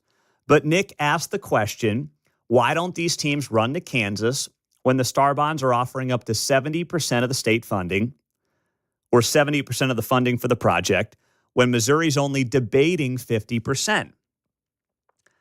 And I'm watching these panelists, and God bless them, I've been on the show with all of them before, but they're not answering the question. The reason is the 70% number is not as simple as it's perceived to be. In Kansas, these teams will have to prove they can generate 70% of the project's funding with a reasonable Star Bond district and then get that approved by the Legislative Coordinating Council. And that includes a bunch of Republicans, many not from the Kansas City area, who are not going to just sit there and say, sure, I'm in Wichita, and if you want to go out there and call all of Wyandotte and all of Douglas and like all of Northeast Kansas a Star Bond district to try to pay these bonds back, sure, go ahead, be my guest. They're not going to do that. Ty Masterson said as much on this show. Then that Legislative Coordinating Council will approve or deny the bonds. So you've got key state lawmakers who have sworn on this radio show that they will not allow the state to be a backstop for the bonds. So the numbers have to work. The state has to say yes, and you have to have a Star Bond district, geographically speaking, that is drawn in a way that is not making a mockery of what the Star Bond is intended to be. Because if not, they just end up as junk bonds.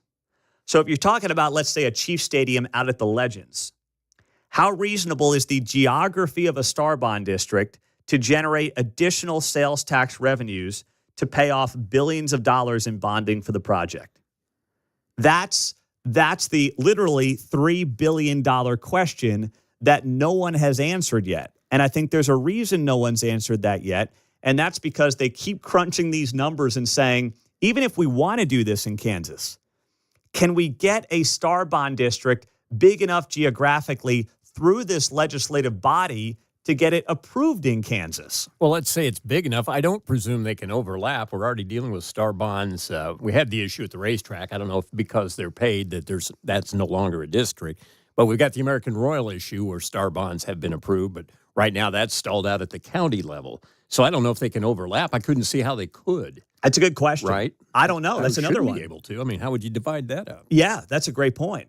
So you've got that question out there. You have maintenance costs questions out there. You have ingress, egress improvements. Who handles that? Department of Transportation, the teams. All these questions are still unanswered. So I just put that out there yesterday, and a lot of the commenters were saying, you're just pro-Missouri. I'm not pro-Missouri. I just at least want to know and share with you what's actually on the table here when you talk about Missouri versus Kansas on these Star Bonds. All right. And what I'm most concerned about is what the options are for the average fan. And when we talk about Kansas in particular, I know and I hear from many of you, hey, I want a Super Bowl. I want a Final Four. Well, I went out and I looked up the prices for Final Four tickets this past year. And the cheapest tickets you could find, I'm looking at this from USA Today, the cheapest tickets that you could find for the semifinal games were after fees nearly $400 a piece. Now, maybe you sit there and you say, that's great. I'll go to a Final Four for $400 a pop, and that's your prerogative. But that's not the average fan. And then you look at where Final Fours are hosted. Let's go to major cities like Dallas. They're hosting a Final Four at Jerry World, AT&T Stadium, coming up in 2030. The last one was in 2014. Let's go to Atlanta, top 10 city. They've got one coming up in 2031. Their last one was in 2013. Maybe you believe that Kansas City will become a hub for Final Fours if they build a domed stadium on the Kansas side. I'm skeptical of that, number one, just based on market size and the fact that you've got a lot of other cities that are in regular rotation. Then you talk about concerts. Okay, how many concerts are actually happening in 50, 60, 70,000 seat arenas in the wintertime? Not many. Those happen in the summertime, right? And Arrowhead's actually done a pretty damn good job getting some major concerts. Yep. Morgan Wallen, Beyonce, Taylor Swift. Kenny Chesney every summer. So, yeah, is it great to know that if there are thunderstorms, a concert won't get delayed in Kansas City in the summertime? Sure. I suppose that's nice. But major stadium shows don't happen for the most part outside of summertime anyway. So it's not like, hey, now we can host the Taylor Swift concert in January at an indoor dome stadium. Those are all summer shows no matter what, John. So that's kind of an irrelevant point that gets brought up here about having a domed stadium. Right.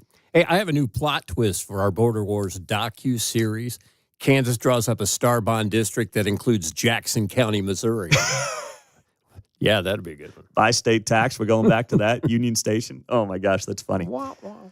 And last but not least, let me address the Super Bowl. The Super Bowl, having covered one when I was working in New York and they had that one at MetLife. I think the Seahawks beat the Broncos in that Super Bowl. Smashed them. Yeah. Super Bowls are not for average fans. It's not like the NFL draft was here in Kansas City. It's just not what those events are. They're not intended for average fans. Maybe you suggest a small business might do well depending on their location and depending on what they do and what they sell. But there will be a vast, I would say, majority of businesses in Kansas City that if there were to ever be a Super Bowl here, would not see one bit of difference in their business. Some will. The lucky ones will. But Super Bowls are not about everyday fans. They're not about average Joes going out and watching a game. They haven't been in decades at this point. So if you're just an average fan that enjoys going out to Arrowhead and you like watching your team, and there still are plenty of those. Trust me, there are plenty of just regular folks that you'll meet at Chiefs games who have season tickets who aren't part of the elite, who aren't part of the glitzy elite class of Kansas City. If that's who your focus is on, then having this team stay where they're at is the best bet for the average fan. You start dealing with dome stadiums on the Kansas side, and things will change, and they will change quickly. And that's where it's like, at what cost? For what benefit? And those are the things that I think get lost in the conversation here when you talk about Kansas versus Missouri. I'm not pro-Missouri, but I think the average fan and the average taxpayer is better off on both sides of the state line, as far as I can tell, with the Chiefs staying with where they're at. And if that makes me pro-Missouri in your eyes, then so be it. I can take that. Joe Nicola is an Independence state senator. He just got to Jeff City for the special session, and he will join us coming up next.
Hey, it's Kevin Keatsman. Stick around. I'm coming up at 10 o'clock right after Pete Mundo on KCMO 95.7 FM. Joe Nicola, State Center, Jackson County, joining us on KCMO Talk Radio. Just got down to Jeff City. They're starting their special session coming up later this morning. So, Joe, we appreciate you being here, my friend. Thanks, as always, for the time. For those that don't know, you are a Republican, of course, in the state Senate. And how are you feeling about this special session and where this goes, especially with the Chiefs and the Royals funding? Well, thanks a lot for having me on, Pete. It's good to be with you this morning. I have no idea what's going to happen, to be honest with you. The Democrats are pretty upset. We had a bit of a to-do last week, and we were all called in. The Republicans were on Friday, make sure we had a quorum so the Senate pro tem could sign all the bills and get to the governor. And, of course, when session ended, we ended 2 days earlier with some previous questions and kind of set off a nuclear bomb there. So we're not sure what exactly is going to happen, but I'm working on a property tax bill, and I'm hoping to get that heard during this special session. So how much can actually happen in this special session? Because we're hearing about infrastructure funding, Chiefs Royals funding. Can we just start talking about anything in a special session now? Is that allowed? No, not really. The governor puts out a proclamation on what bills that we're going to hear, but he has a provision in the proclamation that he can change it or add to it. And I've been negotiating with him and his office and the Senate leadership about the property tax bill because I'm a no on the stadium. I want the Chiefs and the Royals to stay in Missouri. I'd love for them to stay right where they're at. But before I would vote for that, we have to get some property tax relief for our citizens in Jackson County that are suffering so badly. So, yeah, the governor can add to it and include the property tax bill. And he had agreed to it previously. They just want to make sure there's a path for it, and we have the Democrats on board for it. So what specifically would your property tax bill achieve for property owners?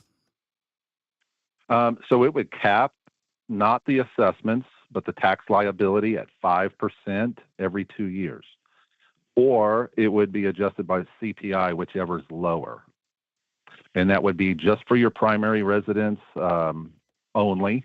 And I made it that just similar to the SB 190 bill for the senior property tax credit, where it would have to be adopted by the county legislature. And the reason I did that is working with the Democrats to get this passed. And as well, if we get this passed, the governor signs it, it can go into effect immediately.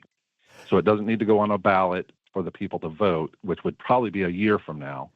And I don't know if you're aware, Pete, but I was able to procure letters from the State Tax Commission. We've got about 81 of them, I believe, that went out to that many counties. And they are being told now to raise their property rates. 15 of those letters, the county assessors did not sign. So the State Tax Commission is recommending that they withhold some of the funds that are due to those counties to force them to raise property taxes, most of them by at least 15%. And then obviously they're being told that if they do physical inspections, it can go over 15. So this is now, spreading out to most of the state. We only have 114 counties. 81 of them received those letters about 2 weeks ago. So it was pretty much a Jackson County problem, but now we've got a larger problem. So I'm hoping that the senators will be on board. I reached out to every one of the senators and sent them a link to all those letters, let them know what's happening in their county. And I hope the constituents have been calling because we've got a property tax problem going on. And a lot of people, as you know, we've talked about it before, they can't sustain these increases, especially elderly on fixed incomes and others. It's very, very difficult. And in Jackson County, we've already had some people lose their homes. Let me ask you this then, Joe. When it comes to your proposal on property taxes, it would cap it at, you said, either CPI inflation or what was the other maximum, 5%? 5%. Okay. That's correct. Every 2 years. Whichever one's lower, right? That's right. And that is your total property tax bill, local, county, state, or this is just the state portion of your property tax bill? Oh no, that's the entire bill. That's the entire bill. Okay. So then That's basically right. you would be telling these counties and these municipalities that you can only they can only increase the property taxes on their citizens by either 5% every other year or CPI, whichever one is lower. That's correct. Okay. That's good to know, because I know there's always these conversations on property taxes at the state level. And is it like, are we just talking about the state property tax portion, or are we talking about the whole bill? This is the whole bill that people get every other year. That's correct. Okay, Yeah, got it. and I just want to clarify again too that it does not cap the assessment. So assessments will go on as normal, and we did that because the school districts use the assessments for their bonding cap. So that should go unchanged, but it's the actual tax liability. So the dollar amount people will pay, and that'll be much easier for people to budget and to be able to figure out if there's going to be an increase. So you are a no on Royals and Chiefs monies unless your property tax bill gets passed, and then you're a yes? Yes, that's correct. Property tax has got to come first. Our people need relief. But then you're saying, hey, if we can get that done, I'm willing to basically go ahead with the Chiefs and Royals funding. That's correct. Okay. And what is your read on Republicans in the Senate with you and where they're at on this, and whether or not the votes are there to get to 18 Senate votes to pass funding for the Chiefs and Royals? Well, I don't know where most of the Republicans are. I've got a group of 9 conservatives, and we're pretty tight that we have to get some property tax relief or some kind of tax relief for the people before we vote for this stadium tax. Do you feel so like there's enough of us? Do you feel like, is there a part of you and your colleagues that feel like maybe the governor should have or could have called the bluff of the teams that claim they have this end of June deadline, because that's when the Kansas Star Bond offer is supposed to end? I mean, I guess he could have. I don't think that's a hard deadline anyway, from what I'm hearing. It can be extended. So I know the governor wants to get this done, and I don't think too many of us want the Chiefs or the Royals to leave Missouri. But we've got to protect our people, too. Mm-hmm. In this special session, we've got 3 bills. They're spending bills and tax incentive bills. And where's the help for the people? I mean, I've been working on this property tax bill all session long and been given promises, told it was a priority, and then session to end, and it's still on the calendar. So we've got to get, as you know, Jackson County, we're hurting. And, the county has just stuck their nose up at the judge, telling them to drop it down to a 15%. The state tax commission has told them, and there's just no teeth. They're just getting away. Really, it's criminal. Yeah. And so we've got to protect our homes. How long is this special session expected to last, Joe? It's scheduled right now all week, Monday through Friday, but it all depends on what happens. Now, the Senate came in today, and the House isn't coming in until next Monday, I understand. So that's kind of the schedule of it, but we'll see, really what happens. All right. Well, Joe Nicola, state senator, of course, in Jackson County on KCMO Talk Radio. Thank you, Senator. We appreciate it. And I did see this on social media. Pete. Congratulations on a 41st wedding anniversary. Oh, yeah. Thank you very much. I appreciate it. You bet. We'll talk to you soon, Joe. Have a great day. All right. Have a great day. All right. Bye-bye. See you later. There you go. Joe Nicola on KCMO Talk Radio. Speaking of Jackson County, a missing persons report has been filed for Jackson County legislator Manny Abarca and his 2-year-old son, Luca. Shawnee Police Department filed the report with the Kansas Bureau of Investigation, which shows individual reports for both Abarca and his son. KCTV 5 reporting that they spoke with Manny Abarca's wife, Alexis. She claims that Abarca and their son were missing. She tells KCTV 5 she last saw her son 5 days ago, last Wednesday, and she last saw Manny Abarca the following day, Thursday. Now, Manny Abarca did send out an email to KCTV 5, which read, "It has come to my attention that a missing persons report has been filed erroneously concerning my son and me. Please rest assured we are not missing, and we are both safe and healthy." I don't know what's going on there, but that's a mess. And you feel for the kids, frankly, more than anybody else in a situation like that. I did send a text to the Jackson County lawmaker this morning. I just said, praying for your family. I hope things work out and everyone is well. And he has an iPhone because we've texted before and the bubbles are always blue. This morning went through green. So I don't know what's going on. I just sent that text to Manny Abarca this morning and obviously have not heard anything back. But hopefully that situation gets cleared up. Tony's Kansas City wrote about this on, I think it was Saturday morning, and he noted that something like this would be coming out and that it just appears to be some type of messy, allegedly domestic kind of situation. But Manny Abarca saying right now that he and his son are not missing and that they are well and that the report is erroneous. So we'll see how that plays out. But obviously he's been at the center of what's gone on in Jackson County with Frank White, Sean Smith, and the rest of that legislative body. 913-408-9570. It's 8:45. Good to be here on a Monday morning on KCMO Talk Radio, 95.7 FM. Streaming, as always, on the KCMO Talk Radio app. There was a big national political conversation over the weekend about whether or not one political party is in really, really rough shape, even with its own voters. But it's, frankly, I'm going to give the benefit of the doubt. It's not as bad as some people are making it out to be. I'll explain that next on KCMO Talk Radio. Now, if you are a small to medium-sized business and you're trying to figure out how to give your team a safe and secure and, yes, easy to use, that is so important, platform to start with artificial intelligence, well, Centric here in Kansas City is the place to go. Centric has been working and growing and training the technology workforce in Kansas City for 2 decades now. And that is why their state-of-the-art AI hub was created. They're already ahead of the game, and they can help you save time without adding more work. Your employees are probably using AI already. So just make sure they're doing it the right way with tools and training built for businesses like yours. Centric is the partner that will help you do that today. They can show you how your team can begin using AI the right way. Let Tyler and the Centric folks help you safely, simply, and without slowing down. Go to centric.com/AI. That's CENTRIQ.com/AI.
You're listening to Mundo in the Morning on KCMO Talk Radio, 95.7 FM.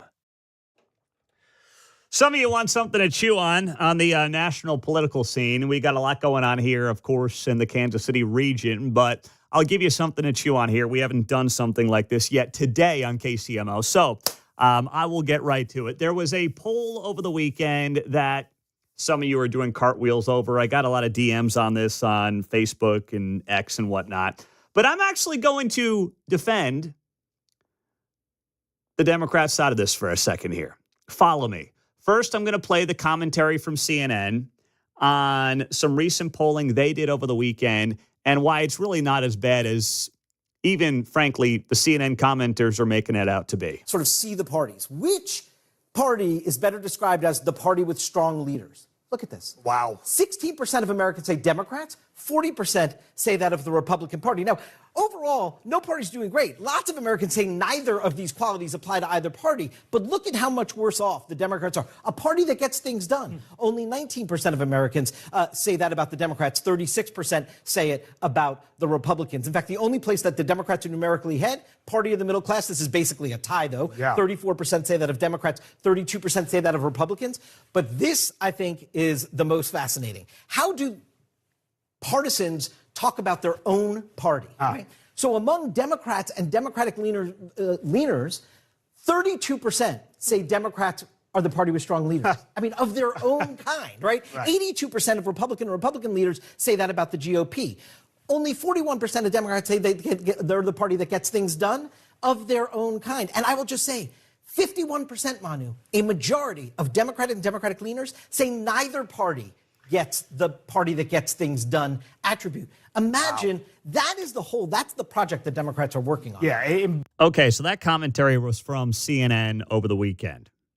And the main headline number here is that when it comes to which party is better described as the party with strong leaders, Republicans have a 40% to 16% edge in that category. Republicans getting things done, 36% versus 19% for the Democrats. Well, this is not as bad as even some Republicans are making it out to be. Of course, the party that has no power right now is viewed as the party that gets absolutely nothing done. There is nothing for them to get done. Half the country didn't vote for him, doesn't like him. And then within your own party, when you're the party out of power, you view your own party as a bunch of losers. It's that simple. This is not the big win that some Republicans are making it out to be when it comes to their prospects in 2026 or their popularity right now. Now, listen, everyone knows where I stand and who my guys and gals are in this political battle on a national level. But looking at this and saying, oh, boy, we're in great shape. No, Democrats are down on their luck. They have no power in D.C. So naturally, they don't think that their armed party is filled with strong leaders. And they don't think that they're the party that's getting things done because they don't have any power to get things done. Yeah, the girl that you want to ask to prom smiled at you. Victory, small one, fleeting, but a victory. Yeah, that's exactly right. Yeah. So I'm not like, I saw this and I'm like, okay, but Hakeem Jeffries, he is the minority leader in the House. He was asked about this by Dana Bash on CNN and said this. And just 16% say your party has strong leaders. It's pretty rough, and you are one of those leaders. How do you turn that around? Yeah, we don't have the presidency right now, so that's always going to be challenging a few months after a presidential election. But we have to continue to make the case, one, that Democrats, of course, are the party that is determined to make life more affordable for everyday Americans, for hard American taxpayers. That we believe that we... Yeah, this is a little SNL there from Hakeem Jeffries. Like, he had an opportunity to just say, hey, we're not in power. People are down in the dumps. This is why we got to win back in 26. And, we're going to be in a much better shape in this poll. That's all he's got to say. And actually, I would have had his back on that because I think that's the reality and how you actually interpret a poll like this. You don't interpret a poll like this and say, oh, man, Republicans are going to be in power forever. Nothing's stopping us. Come on, it's America. It's American politics. This stuff ebbs and flows every 2 years. Just let's live in reality world here, okay? But then Hakeem Jeffries goes down this road, and please give me more of this, Hakeem. party of keeping prices in check? Oh, my goodness. Oh, yeah. They love taunting us with the egg price thing, Yeah, right? gosh. That's how much in tune they were. Was I in a coma from 21 to 24? Need to lower the high cost of living, which for decades has been going up while the size of the middle class has been going down. So understandably, there's real frustration amongst the American people. They should be frustrated. But they're Housing frustrated costs are with too you high. as well, Child with care costs- Democrats as well. Of course, they're frustrated with the system. Yeah, which you were in charge of for 4 years until this guy, Trump came back and had to come back for the ages. I'm not sure I'd be going down the price road. But here's what it also tells me. What it tells me is that we have very short-term memories in this country. And if Trump is not perceived to be the guy that got prices, at least in part, under control, then his party's going to lose next year. It's how this goes. Right or wrong, whether you say he's getting enough wiggle room, enough runway to work with, it doesn't matter. It's irrelevant. It's going to flip back. That's why it's crucial that Trump not lose sight of that here. I know he's doing a lot of things, and obviously the vast majority of them I find myself in agreement with. A lot of them are things that obviously he ran on. But come next year, people will either reward him and his party or reject them based on largely how they feel their own economic situation is going. That's what happened last year. It's not overcomplicated. That's what happened. Coming up next, we are going to get some insight from the Dean of Washburn Tech, Scott Smathers, on an issue we talked about late last week, and that is how technical schools and trade schools are handling this current economy and whether or not they actually might end up with more grant money from this administration. Scott Smathers, Dean at Washburn Tech, on the trade boom, coming up next.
Been a lot of discussion on the national level. Where, if the government's going to be in the grant business, should it be giving grants?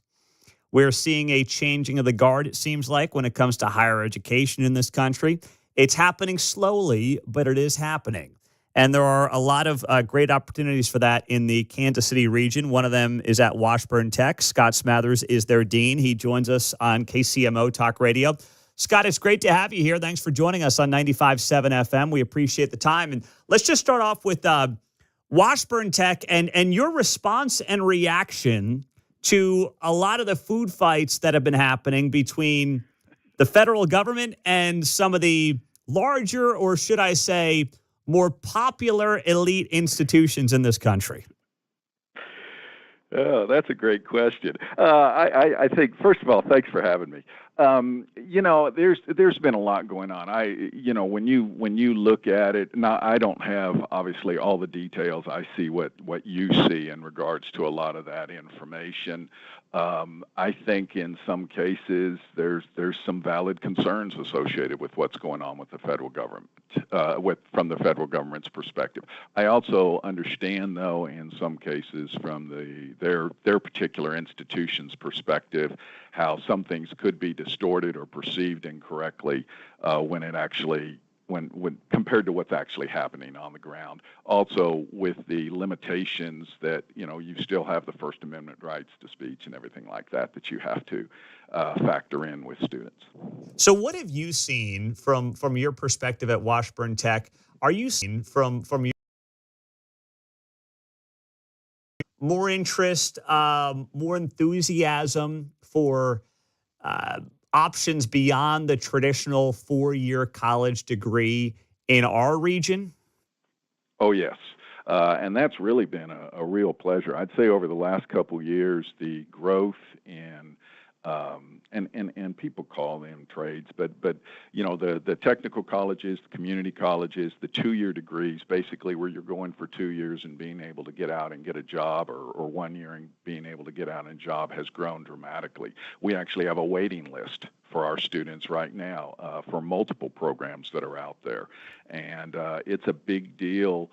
For the students, we're trying to expand our capabilities to provide more to students because the growth and the interest in these programs is just unbelievable right now. What are your most popular programs at this point that have waiting lists? Well, and I've got quite a few. Probably my biggest ones right now, I have diesel tech, I have electrical, I have nursing. Those right off the bat are 3 that are HVAC is another real big one that we have that's just real popular right now.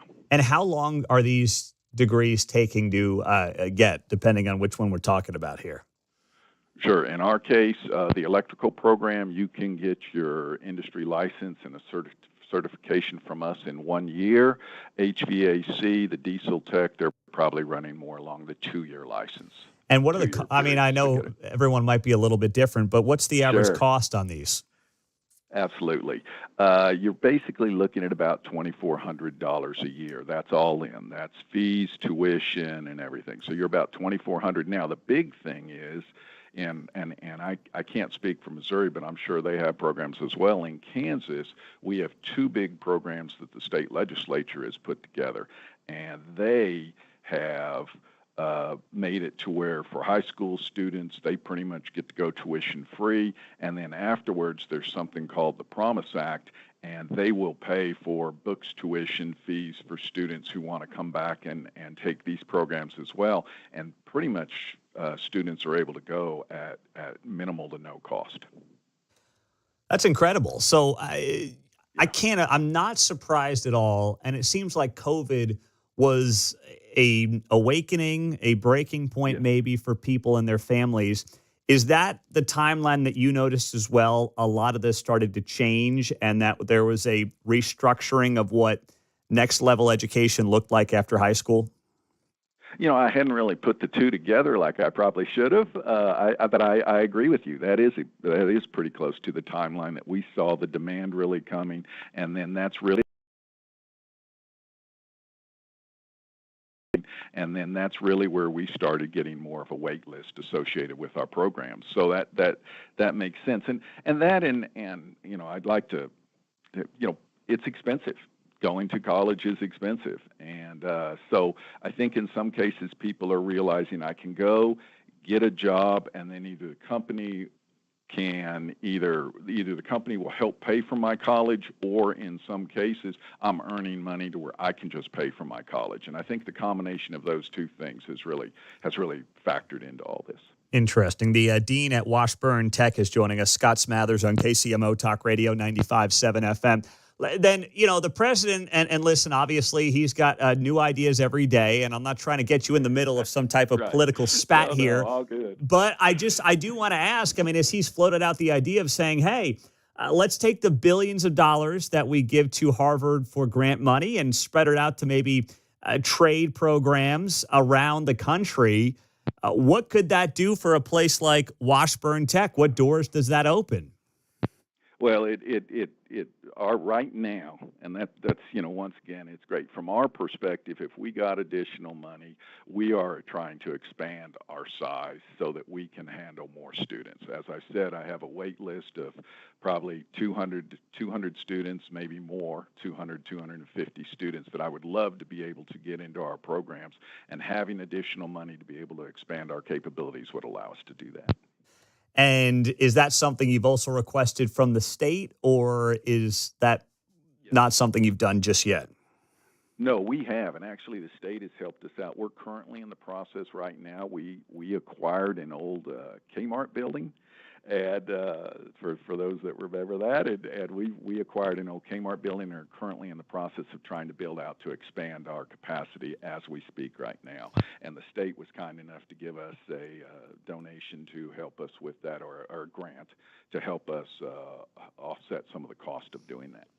Well, Scott, that's great information. We appreciate you hopping on KCMO, and we'll be in touch. Thanks so much for the time. Thank you. Really appreciate you having me on. There you go. Scott Smathers, the dean at Washburn Tech on KCMO. Hey, look at the cost of that, right? What do you say about $2,500 for a year? Now, that doesn't include, of course, room and board, things like that. That's tuition, but still, that's a heck of a bang for your buck. And you're talking about some of these tech trade programs, whatever you want to refer to them as, compared to some of the 4-year degrees that you end up in tens of thousands of dollars in debt on behalf of, and really no skill sets that apply to the free market. I suppose you could go down the road of applying for one of these, art grants that Trump cut here in Kansas City that the Star had a headline piece about over the weekend. Trump terminating grants to Charlotte Street here in Kansas City, and a host of other groups across the country awarded by the National Endowment for the Arts. Charlotte Street lost $25,000 in federal support. And what was it funding? It was funding Juan Gosson, an oil painter.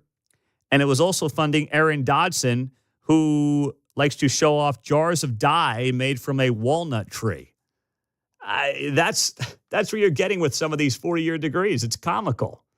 Meantime, you can actually do something and learn a real skill that applies to the free market at a place like Washburn Tech. What a concept. Talk about a bombshell. Coming up, we'll go to Jeff City. Scott Fawn, the publisher of the Missouri Times, is going to be on the front lines of what is happening with this special session. What does he think the Chiefs and Royals funding will come down to? He'll tell us next.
Dave Ramsey here, and you're listening to Pete Mundo on KCMO Talk Radio, now airing on FM at 95.7. Scott Fawn, publisher of the Missouri Times, getting set for the special session today in Jefferson City, where the Missouri Senate is back at it, and a big part of this week is going to be highlighted by whether or not they can pass funding for the Chiefs and the Royals to entice these teams to stay in Missouri. Scott, appreciate your time, my man. What is this going to come down to this week? I think there's going to be two things here. Because of the way session ended with the PQs and the drama, because the House rejected a funding bill and the manner in which that happened, I think those two things are creating a scenario of this.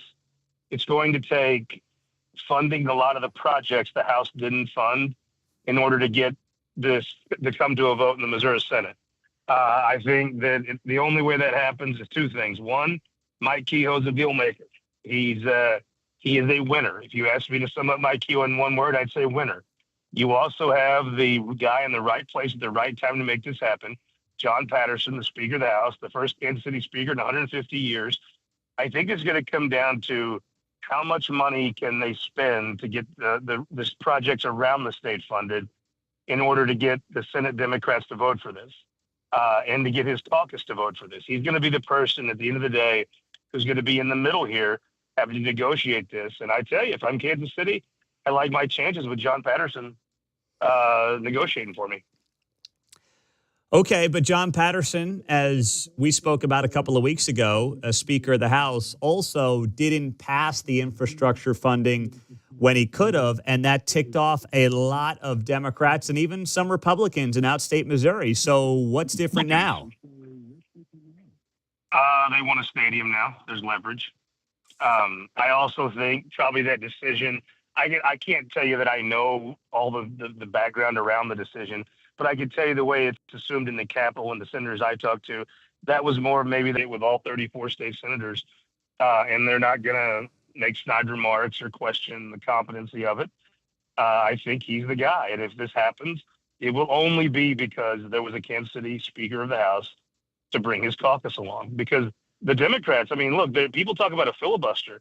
There's not going to be a filibuster today. I mean, the Democrats may get some things off their chest about the way they were treated in the session, but they're fine to let this come to a vote because the storm damage, probably they'll vote for that because that's a lot of their areas in St. Louis.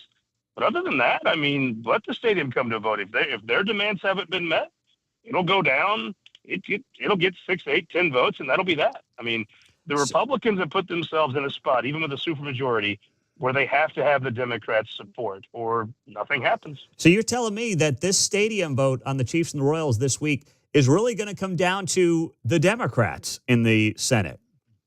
Absolutely. There's no way around it. I will tell you this, if I had to guess, they probably had 82 votes. I'm going to go count what they had on the first. There was a vote in the House and it passed. It ended up with 109 votes. I think they had 82 Republicans, but I'll bet you whatever Republican number they had 2 weeks ago, they have less now. Because if you go around the state, there is no Republican primary voters in any part of the state. They're going to like this plan. They're just not. Stadium funding with taxpayer dollars is unpopular. It's very unpopular in Republican primary voters. Heck, Joe Nicola, who can see the stadium from his district, he's saying he's not voting for it. So I think they're going to need some Democrats in the House, and they're definitely going to need Democrats in the Senate. And it's partly because, and the reason it's going to be hard is stuff like the PQ and the way the Democrats felt they were treated. It's going to make it a hard sell. Is it even worth trying to explain this PQ thing? I don't even know what it means or what it's about. Is that worth it, or are we wasting our time and we'll just move on? Please be honest. You ever seen Mr. Smith Goes to Washington? Mm-hmm. It would be them telling him to shut up and sit down, and then they moved on without him. That's what it would be. Gotcha. Okay, that's all I needed to know. So we had Joe Nicola on last hour, and Joe said on the show that he's a no vote on the stadiums unless they get property tax relief across the state, which obviously has been a big issue here in Jackson County. Is that possible, or can that not be part of this special session in Jeff City this week?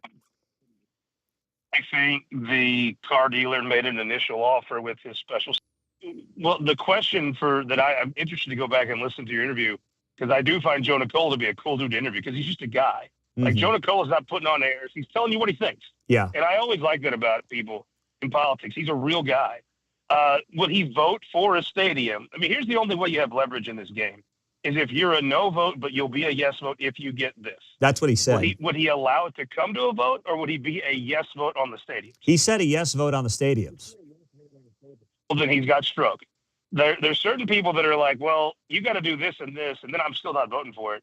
In a special session, that leverage is different. The only people that have leverage in this town are folks that are potentially also like Mike Bernstein from Central Missouri. He's going to vote for this. It's assumed. They don't have to do anything for his district. He's just going to vote for it. He doesn't have stroke. The only people that have stroke are if they're a no but. And if you're Joe Nicole and you're a no but, I think it's very unlikely to get something as huge as property tax reform done in a special session like this. Yes, it's not likely. But he actually will get attention. He'll get talked to. He'll be in the meetings because he's a no but. If you're just a yes or just a no, you're not really in this game. The only way you're in this game is a way like Joe's done. And I think he makes a great point. I totally agree with his move on property taxes. I wish he would do it for the whole state. The property taxes are out of control in this state, and it's going to take some statutory changes to rein them in. Good for Joe Nicola, and good for him for being savvy enough to say, I'm a no, and let's see if they meet his price. Yeah, it will be interesting. I think his bill would apply to the whole state, but we'll have to see what exactly he's got lined up. All right, so we got the Senate in this week, House in next week. Scott Fawn, in the last 30 seconds, give me the odds on what you think the chances are the stadium bills pass in Jeff City. With any other governor, 25%. But the one word I would describe Mike Kehoe as is a winner. And the one word I would describe John Patterson as is extremely competent. John Patterson has won some tough votes this session as Speaker. My prediction is 51% chance between Patterson and Kehoe. They get this done. All right, better than 50-50. We'll take it, Scott Fawn. Thank you, man. Thank you. All right, Scott Fawn on KCMO. Good stuff from the Missouri Times. Be following him all week long. Our caller of the day is coming up next.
from the nation's heartland. It's Mundo in the Morning on 95.7 FM KCMO Talk Radio.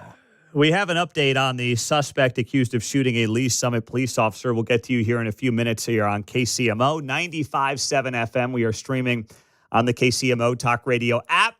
Well, you can imagine what topic our caller of the day wanted to discuss.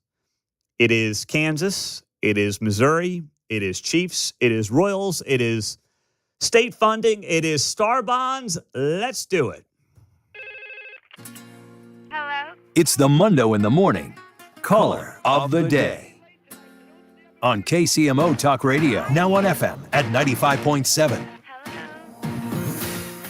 Dave is on the Kansas side in Overland Park. Hey, Dave, good morning. You're on KCMO.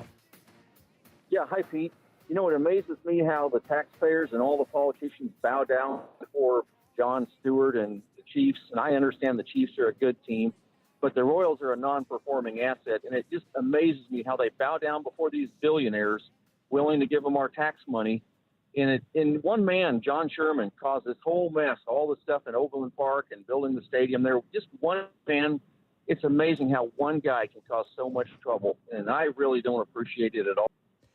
Well, I don't know if you can put it all on Sherman, but certainly he got the ball rolling. The reality is the lease at the Truman Sports Complex ends in 2031, so they've got to figure out what the future holds. And if Jackson County had voted in favor of the sales tax extension 1 year ago, who knows if we'd be even in this situation right now, you know?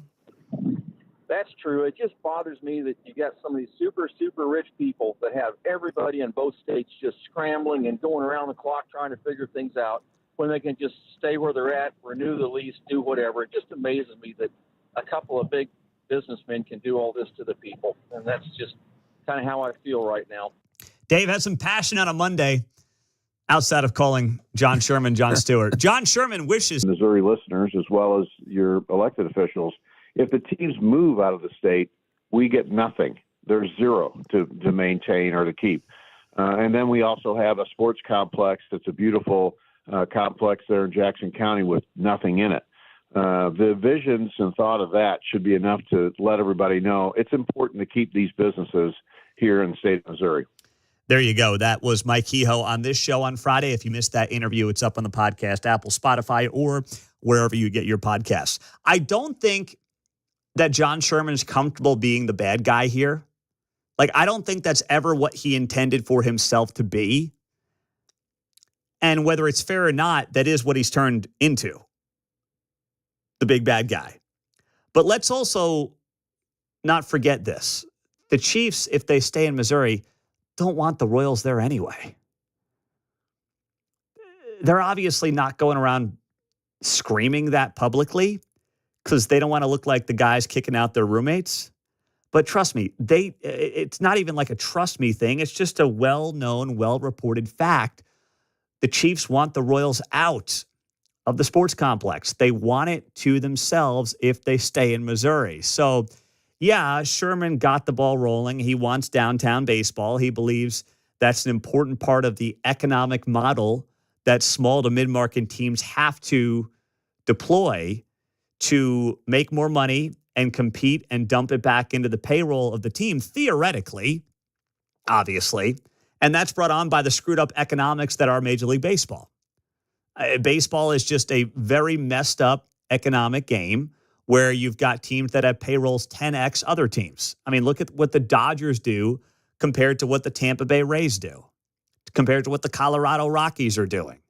That economic issue in baseball has resulted in teams having to say, how else can I make money? It's very similar to the mess that is college football right now. You're going to have some programs with big billionaire donors just handing millions of dollars to players. Texas is doing that.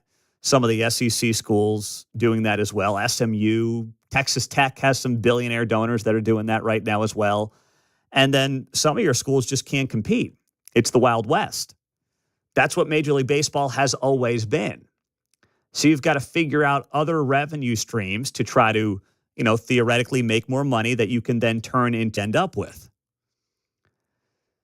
And the Royals are trying to figure out, do we go to Kansas? Do we stay in Missouri? What do we do? And a lot of that will likely start to potentially come into better vision this week based on what happens in Jefferson City. Now, we have an update here from the Missouri State Highway Patrol. They have issued a blue alert for a suspect accused of shooting a Lee Summit police officer last night on a domestic disturbance. Residents of Cass, Clay, Jackson, Johnson, Lafayette, Platte, and Ray counties are urged to keep watch for 27-year-old Thomas Tolbert. He's 6'4", 240 pounds, black hair, brown eyes. I love how they're writing this with KCTV5. You know what's kind of important if you're keeping an eye out for somebody? The skin color. You can't say it. No, you can't tell me to keep an eye out for somebody and just tell me what the hair and the eye colors are. I kind of need a little more to work with here, guys. I mean, geez. Like, that is, you cannot release that without obviously stating what the skin color is. It's not to pick on a skin color. It's literally to say, here's what you're looking for. And I will fill in the blank for you. 6'4", 240, black hair, brown eyes, black skin. He's believed to be armed with a 10-millimeter handgun and was last seen wearing a black top with a hood and black shorts. There is no vehicle description at this time. Missouri State Highway Patrol noted that Tolbert has a history of aggravated assault and shooting at law enforcement. Anyone who sees him or who has information is urged to call 911 immediately. This incident happened at 11 p.m. on June 1st last night. I had one of our sales folks jump in here during one of the breaks and say that they are now in a condo across the street from where the shooting happened, and there were never any apartments there. But listen, it's the tale as old as time. And this is a message for Lee Summit, for Overland Park, for Olathe, for Lenexa, for Liberty, for all these dumb suburban municipalities that think they need to build every apartment complex that every developer wants to build because that's the way of the future and that's what people want and that's what will help our communities grow and will increase. That was the new one. Suddenly ain't so new anymore. Starts to wear down over time. Suddenly, you're maybe accepting people and you're accepting vouchers that you weren't otherwise accepting because you want to keep the place full. You got to make money. And then next thing you know, you've got transient people who are not exactly cream of the crop, who have a lot of, shall we say, make a lot of trouble for law enforcement in these communities. Just throwing it out there. I mean, they're all making the same dumb mistakes. And this is just, sadly, one example of it. After this guy is accused of shooting a Lee Summit police officer who right now is in stable condition in the hospital. So that is the welcome news coming out of this last night. Coming up, we are going to tell you the story of a guy who got kicked out of a Royals game over the weekend for, yes, picking up a home run ball. Why? Well, there's a twist in the story he will tell you about firsthand next.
Stream Mundo in the morning on the KCMO Talk Radio app. Michael Liberty is here, a Royals fan who went viral over the weekend because he picked up a home run ball and then got booted from the game. Michael, good morning. Thanks for wrapping up the show with us on KCMO 95.7 FM. What happened on Friday night, man? Hey, Pete. Good morning. I appreciate you having me on. So I was at the game with my buddy Adam.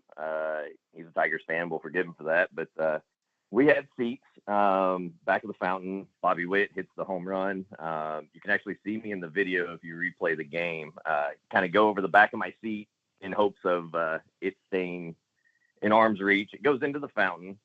Everybody's kind of cheering and such. And I turn around and the ball, instead of being stuck in the back of the fountain like it usually does, it's rolling forward. It comes right up to the railing. I'm a tall guy. That is actually the lowest railing in the stadium by the fountains. I'm a tall guy. I just reach over. It's floating on top. Barely dip my hat in, pull the ball out. I had a security guard about 10 feet away watching me do it the whole time. Didn't say a word. He actually congratulated me for the manner that I got the ball. Another security guard came over and he's like, "Did you just get that ball?" And I, showed him exactly how I did it. And he goes, "Oh, okay." He goes, "I don't know if that's going to be okay or not. I don't see an issue with it." Fans are cheering. We're excited. Thankfully, I took a picture with the ball so I could send it to my son. I thought it was just Bobby Witt home run ball, give it to my kid who's a huge baseball fan. Next thing I know, I'm being told that I'm going to be kicked out. They're going to confiscate the ball. And I'm like, what's going on? So I give the ball to my buddy for a moment and I'm like, "Hey, hold on to this. Let me get this figured out." Supervisor comes down. I'm immediately met with hostility. "You committed a crime." I show him. I'm like, this is all I did. And he goes, "I don't care. I don't want to hear it. We're getting the ball. You're being ejected. You can be arrested for this." And it just, where I take a picture with the ball and the only part of me that is wet is my shoulder, and that's from putting my hat back on my head. The only part of my hat that even touched the water was just the very back, like where the back label is. It barely dipped in the water. The ball was floating. Now, is there, I've never sat out there. Are there big signs that say don't go in the fountains, don't dip your hands in, don't put anything in the water? There's a sign right behind where we were sitting, and it's absolutely faded. You can't hardly decipher any of the words. A clearer one in another area of the fountains farther down, it says entering the fountains. I'm over 40 years old. Like, I've been to hundreds of games at Kaufman. I know you don't go into the fountains.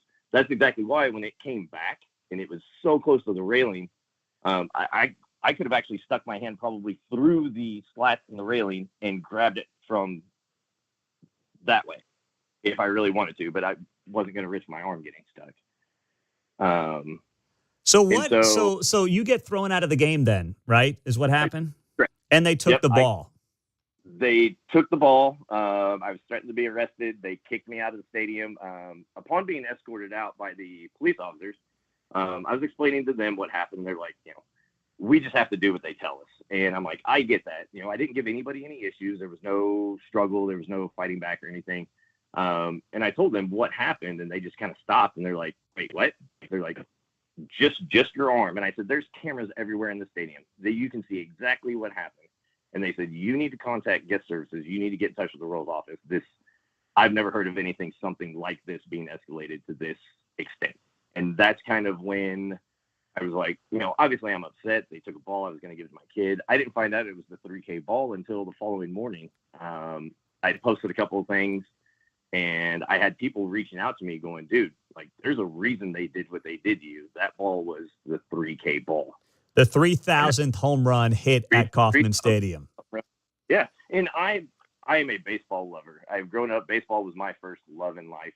If they would have simply explained to me in that moment, "Hey, this is what this ball is," I would have said, "Hey, let's step into your office."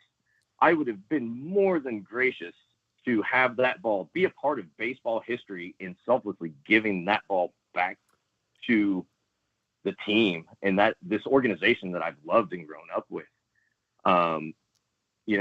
Everybody thinks there's a cash grab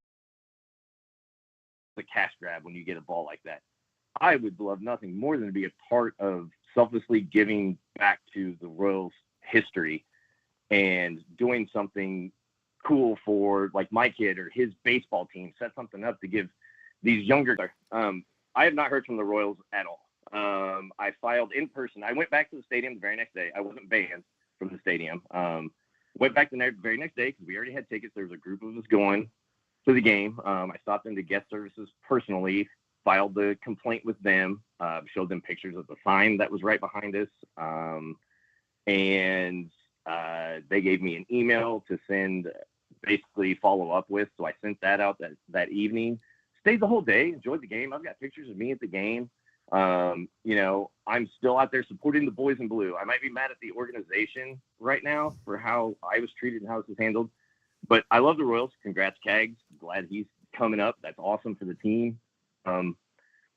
The part that kind of tipped the scales on this was Saturday evening. A friend sent me a clip from the KC Star Post, and it said that the Royals were able to get the ball back and retrieved it from the fountain.